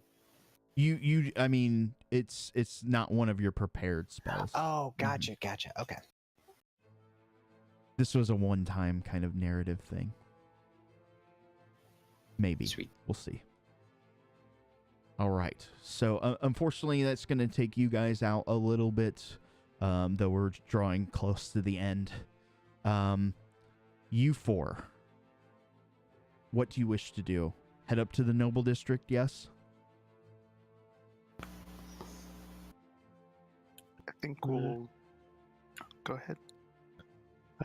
Well, since we have a limited time with that pass, and we know we've got a friend in trouble up there, or at least seem to be in trouble, we should probably go. Okay, that's 2-4. Yeah, I agree. I think Caspian will just kind of make sure that these two maybe get towards a bed or something and let people know they're in there, and then we'll... Mm-hmm.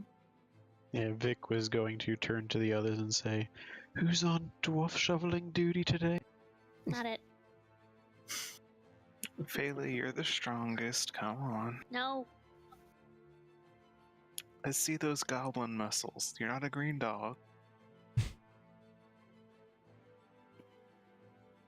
I'm a dog. I don't speak English.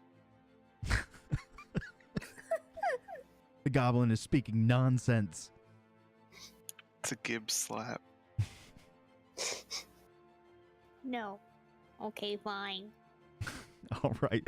So as you guys make your way to the Noble District, I know that a locate spell is going to be cast. Who is its intended target?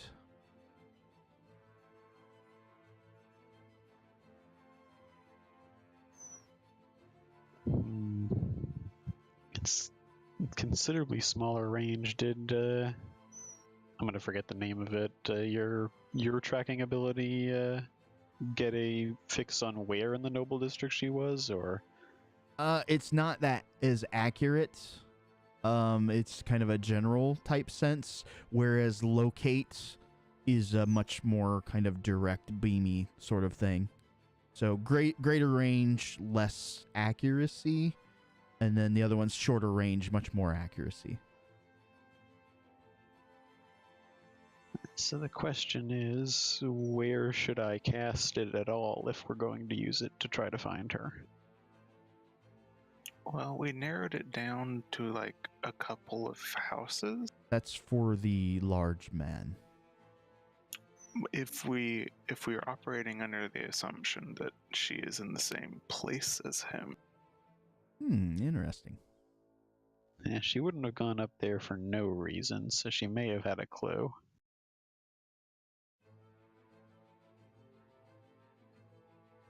Yeah, I guess we can head there first.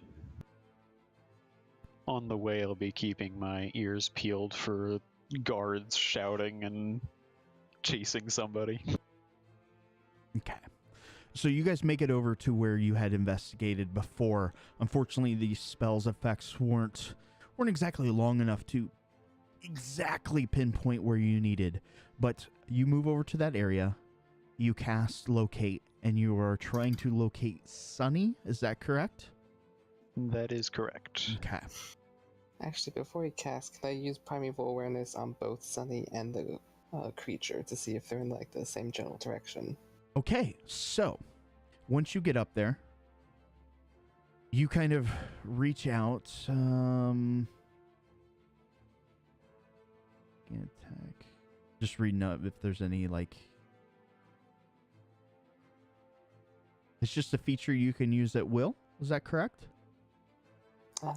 Yes. Okay. It just requires concentration. All right. So before Vic casts his spell, as you kind of reach out and touch, first you reach out for Sunny. More on the northwest side. You still feel the panic, fear, and being this close, pain. as you reach out to that large creature, again, you don't feel that grandiose kind of raging presence or that jovial kind of laughter from that big bastard. It is very much to the east. I'll let you figure out or come up with what exactly is going on.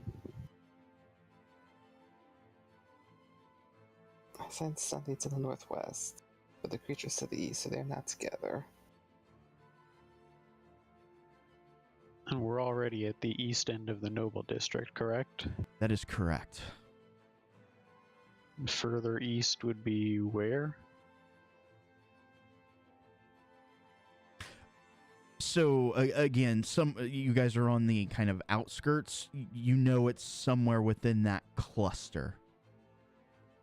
Oh, so it's still somewhere within the Noble District, roughly. Yes. Mm-hmm.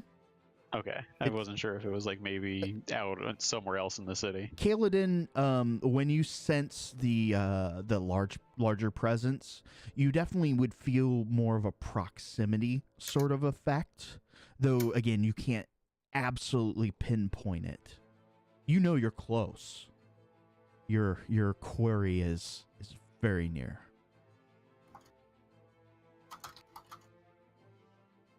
Well, if Sunny is in pain, then I believe that should be our focus.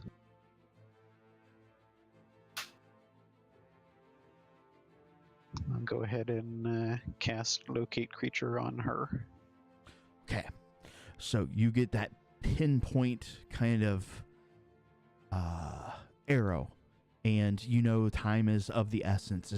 I imagine you guys are kind of half running across the Noble District, not trying to draw attention to yourselves, obviously, but trying to maximize every last bit of this. You kind of track it down, and you're not certain as the spell's going to wear off before you get there. However, it is going to lead you to a building that seems a little different from the rest. You don't think it's the great kind of Tenyo Council that would sit at the very far north. A few residential spaces to the left, you see a building, and it's a little out of place from the rest. It looks like it had a different function, maybe in the past. Maybe it was almost like maybe used as a place of worship.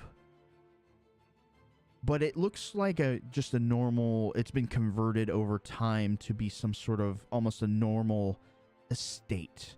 But you can see almost, whereas most of the houses have like stone gates and nice and smooth things, this is like a wrought iron sort of gate that's been cast black in its creation. And you can see all sorts of kind of fiddly bits and spikes on the top of this fence.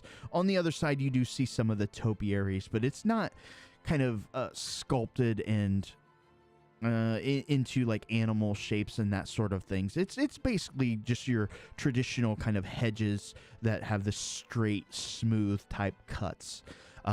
In the windows, you can see the glass. Some of them have been replaced, but you still see remnants of what would have been stained glass. Some of the windows have been in a bit of disrepair, but you don't see a lot of movement going on at this estate. Do the topiaries seem like they've been taken care of recently? Do they look a little overgrown? Are they as well kept as the rest? No. Do they look like they've been overgrown? Not really. However, again, it's not been done to perfection. Somebody obviously is caring for this estate, just not with the same care as most of the other nobles would do so.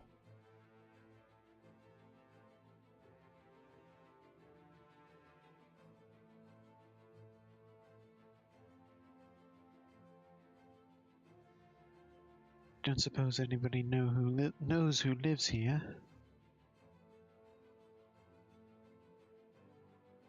I don't think any of us are very familiar with the nobles, Vic. That was worth a shot. Shall we do a little B&E? Alright, Green Dog. You're the one that's good at the B at that point. Yeah. All right. Again, there is a gate with the topiaries, or the like the hedges on the other side. How do you guys propose said B? Before we go in, can Kaelin look at the ground and see if there's like recent tracks that have been going through the gate? Yeah, you can make a see, tracks would be under survival if I'm not mistaken.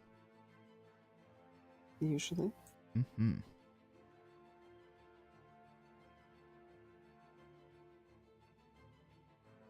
As you kind of glance around the grounds, there's not a lot of free eye real estate, so you're gonna have to kind of look where the main entry gates are. And as you kind of look, you do see kind of a cobbled, stony path.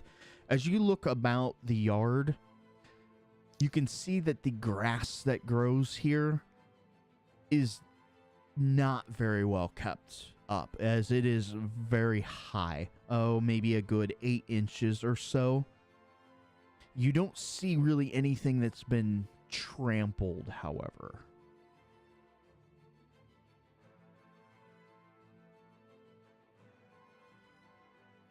How easy does the hedge fence look to climb over? It looks more menacing than physically imposing, although the spiked bits at the top might give you a little bit of trouble. Anybody who's decent or dexterous or strong enough could scale this. This would have been a really good time for an Epsi fail. A good time for a what? An Epsi fail. Uh-oh. Oh no. All right. Do you want to scale this fence? Sure. All right. DC 12. Athletics. You want it in the bucket or out front? It's up to you.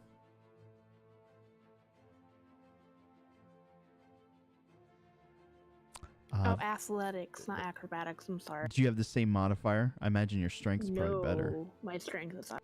Yeah, I was gonna say. Or not. So I mean, it's still enough to scale it. Yeah, and your strength is definitely better. The green dog kind of eyes the bars, kind of hunches down, does a couple bounces, and leaps up, grabs hold of the bars, and just chuck, goes up and over, kind of sits there on the top of the hedge.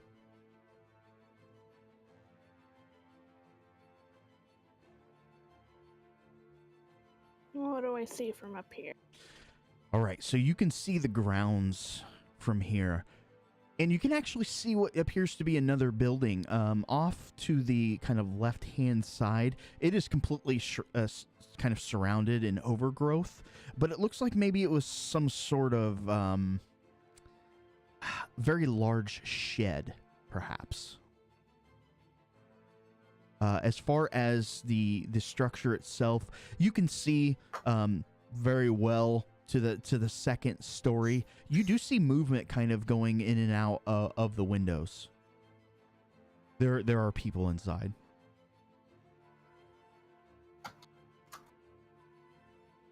Well, that's not good. There's people in there.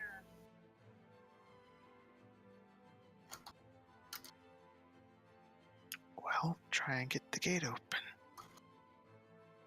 Okay. So, try to jump down from the fences quietly as you can. Okay. Not a problem, as the grass is very tall here. It helps dampen the sounds as you kind of down. You start slinking over to the fence, and you can see kind of far in on the stone posts that this is kind of attached to. You see the mechanism that you would need to kind of undo so the gate would open. You kind of pop it to the side and start pushing the gate, and you hear sound of metal creaking. The gate is open.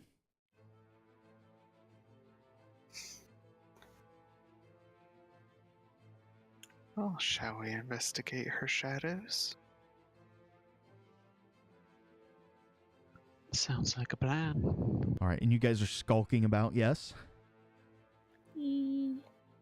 So let's do Yes. some stealth checks. I imagine we're going to have pass without trace, so we'll add the 10. Of course, we will have it. And I have my hood up as well. Okay. I can't roll, but I do roll with advantage because Boots of Elvenkind. I am with ya. Come on, Unity. Fix all my Fantasy Grounds issues. And skills.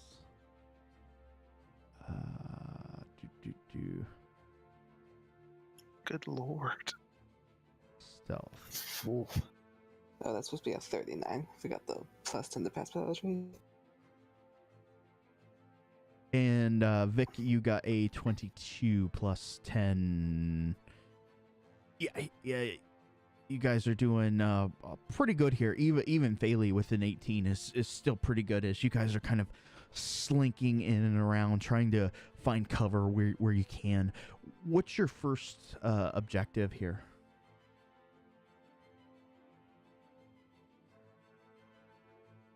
So you said that there's like a shed to the side where There she is. saw people move. She saw people move on the second floor of the manor.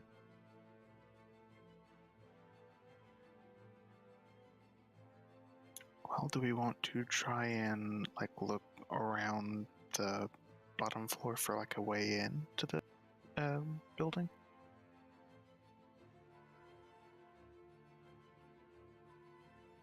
It couldn't hurt to inspect the shed first. If she's hurt and panicked, she's either captured or she's trying to hide.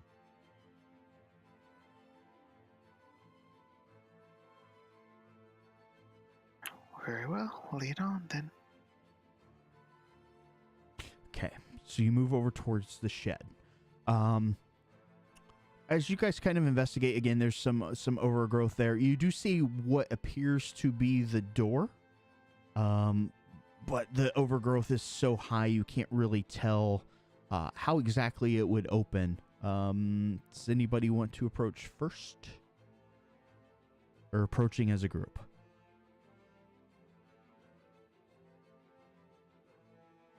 I said Vic should lead the way.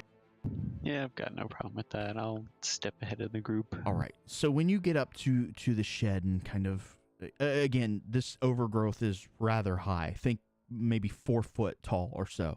So kind of slinking down is definitely giving you guys ample coverage as far as kind of sneaking. You'll get up to it and you see what appears to be a very large padlock.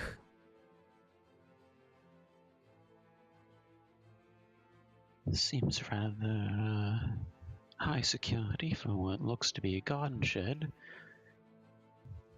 Go ahead and bust out the thieves' tools, I suppose. No problem. We got you covered. Thieves' tools. Loot. No, I'm kidding. Forgery kit, thieves' tools. Did you get any sort of advantage for this? No, I just get a +5 bonus, but that's built into it. I see it there. All right.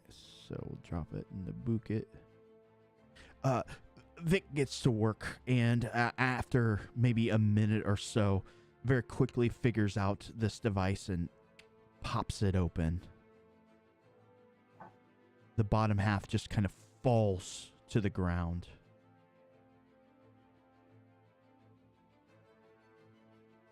Well, I'll kind of like wave the others over. Well, shall we proceed?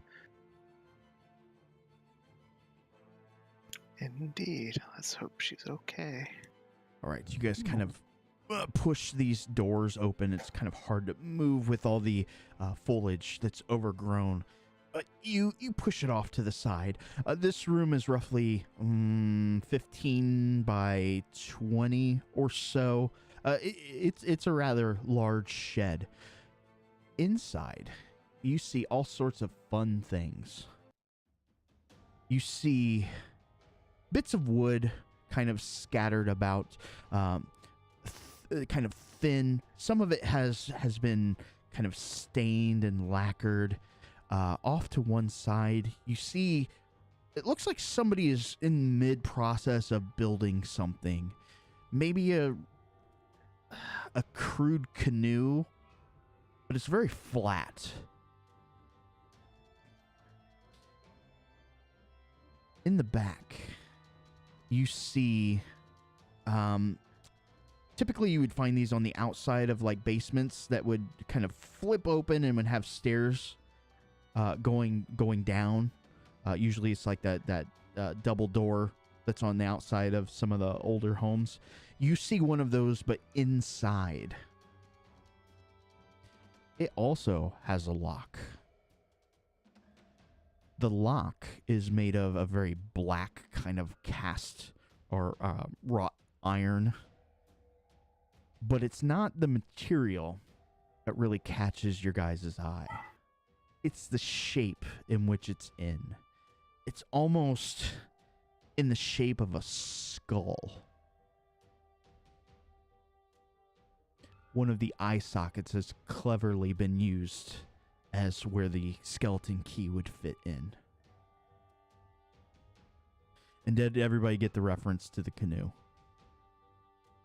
I did not. A flat canoe. It's a coffin. Yeah, I did not pick up on that. Mm-mm. I have a weird question. Answer. Does the shed look like it was built in the same style as the main structure? Or does it look like it was built after it was converted from whatever religious purpose it once had? History check. Let's see what we got here.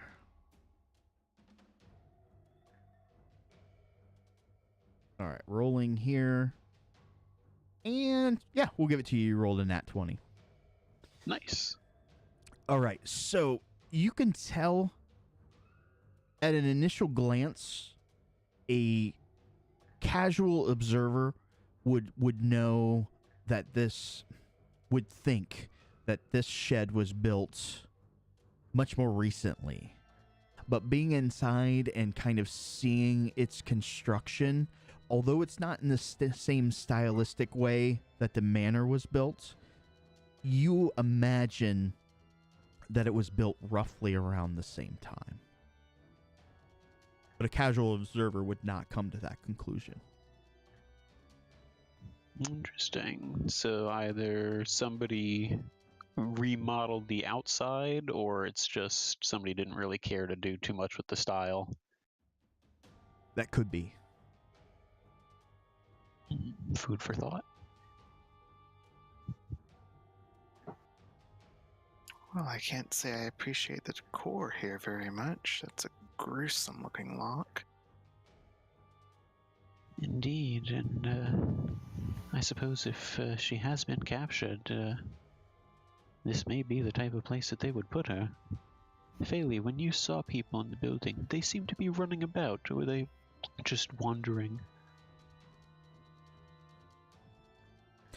I will describe their movements. It didn't look like they were running or anything like that. It just looked like people kind of passing by, walking about. Not the type of behavior you would expect if they knew there was an intruder, so I think it's safe to say she has been captured.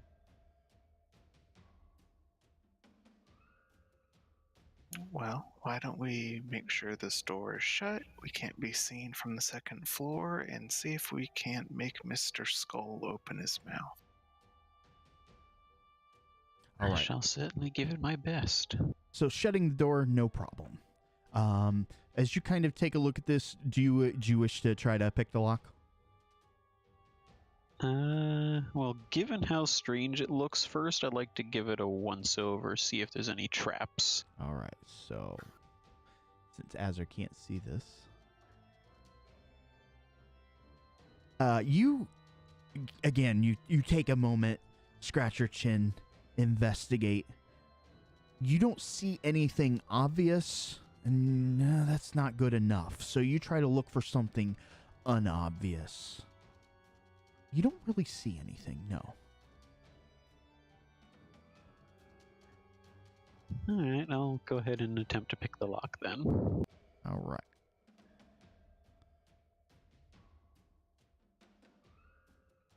As you've got pretty good skill here. You get right. you start to get to work, kind of using your tools, trying to be delicate at first. Just God forbid it was trapped. You work at it. It's going to take you a good maybe 4 or 5 minutes, but you finally pop that lock, and you kind of hear, or you think that maybe you hear a little bit of a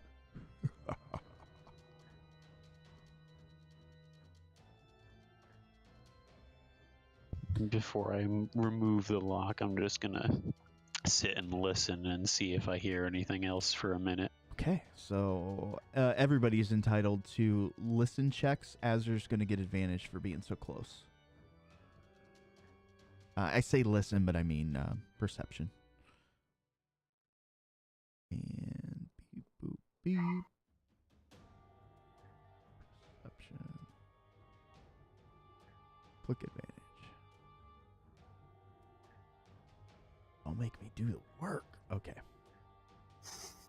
Wow, good rolls. Let's see. Caspian, Phaley, you guys don't really hear much.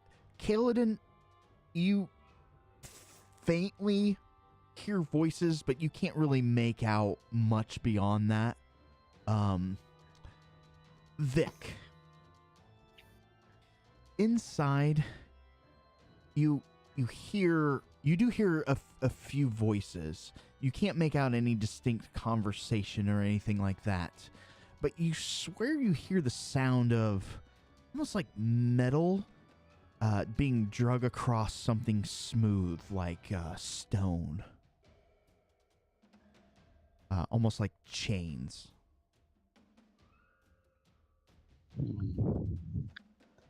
Before we go any further, I am going to go ahead and, because we did have the issue with the front gate earlier, I am going to go ahead and cast silence just right around us. So if I open this door up and it creaks, it will be silenced. Ah, fair enough. And duly noted. And you guys are indeed opening the door? Unless anyone has any objections. We can't say them, we're silenced. Haha. That is true. Sign language. Yeah, I think you're good. Yeah. Okay, so you pop open the doors, and they are just silent as the dead. And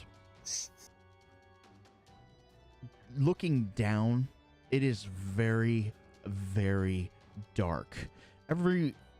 You think that you see a faint flicker of light, but you know that it's probably not going to be enough to truly light your path as the staircase kind of descends down. Does anybody wish to strike up a torch? Does anyone have dark vision? I have dark vision. I will look with my elf eyes. Yeah, I also have dark vision. I think I do too. Oh, that's Your awesome. elf eyes see. That's definitely going to be to your guys' advantage. So you guys start moving down the steps, and again, you're pretty silent as it's kind of those stone, very smooth steps. You get about maybe 10 foot down these steps. You can start to see the wear and tear that's been on them, but that's not what truly gains your attention. It's the smell. It's the smell of iodine and something else. You can't place it, but you know that you've smelled this before. The only thing that kind of comes to mind is the smell of it that happens naturally in battle. You guys continue to descend down the stairs another 20 feet or so. It levels off into a very long hallway. You would estimate, with dark vision, there is a couple torches in the center, about 40 foot away. You can't quite see the other side. You're guessing maybe 80 to 100 foot long. In the center, obviously, again, you have that dark vision, but you can see what looks like the outline and shadows of metal bars stretching up and out.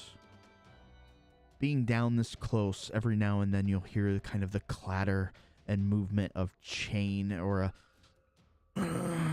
kind of a grunt sound.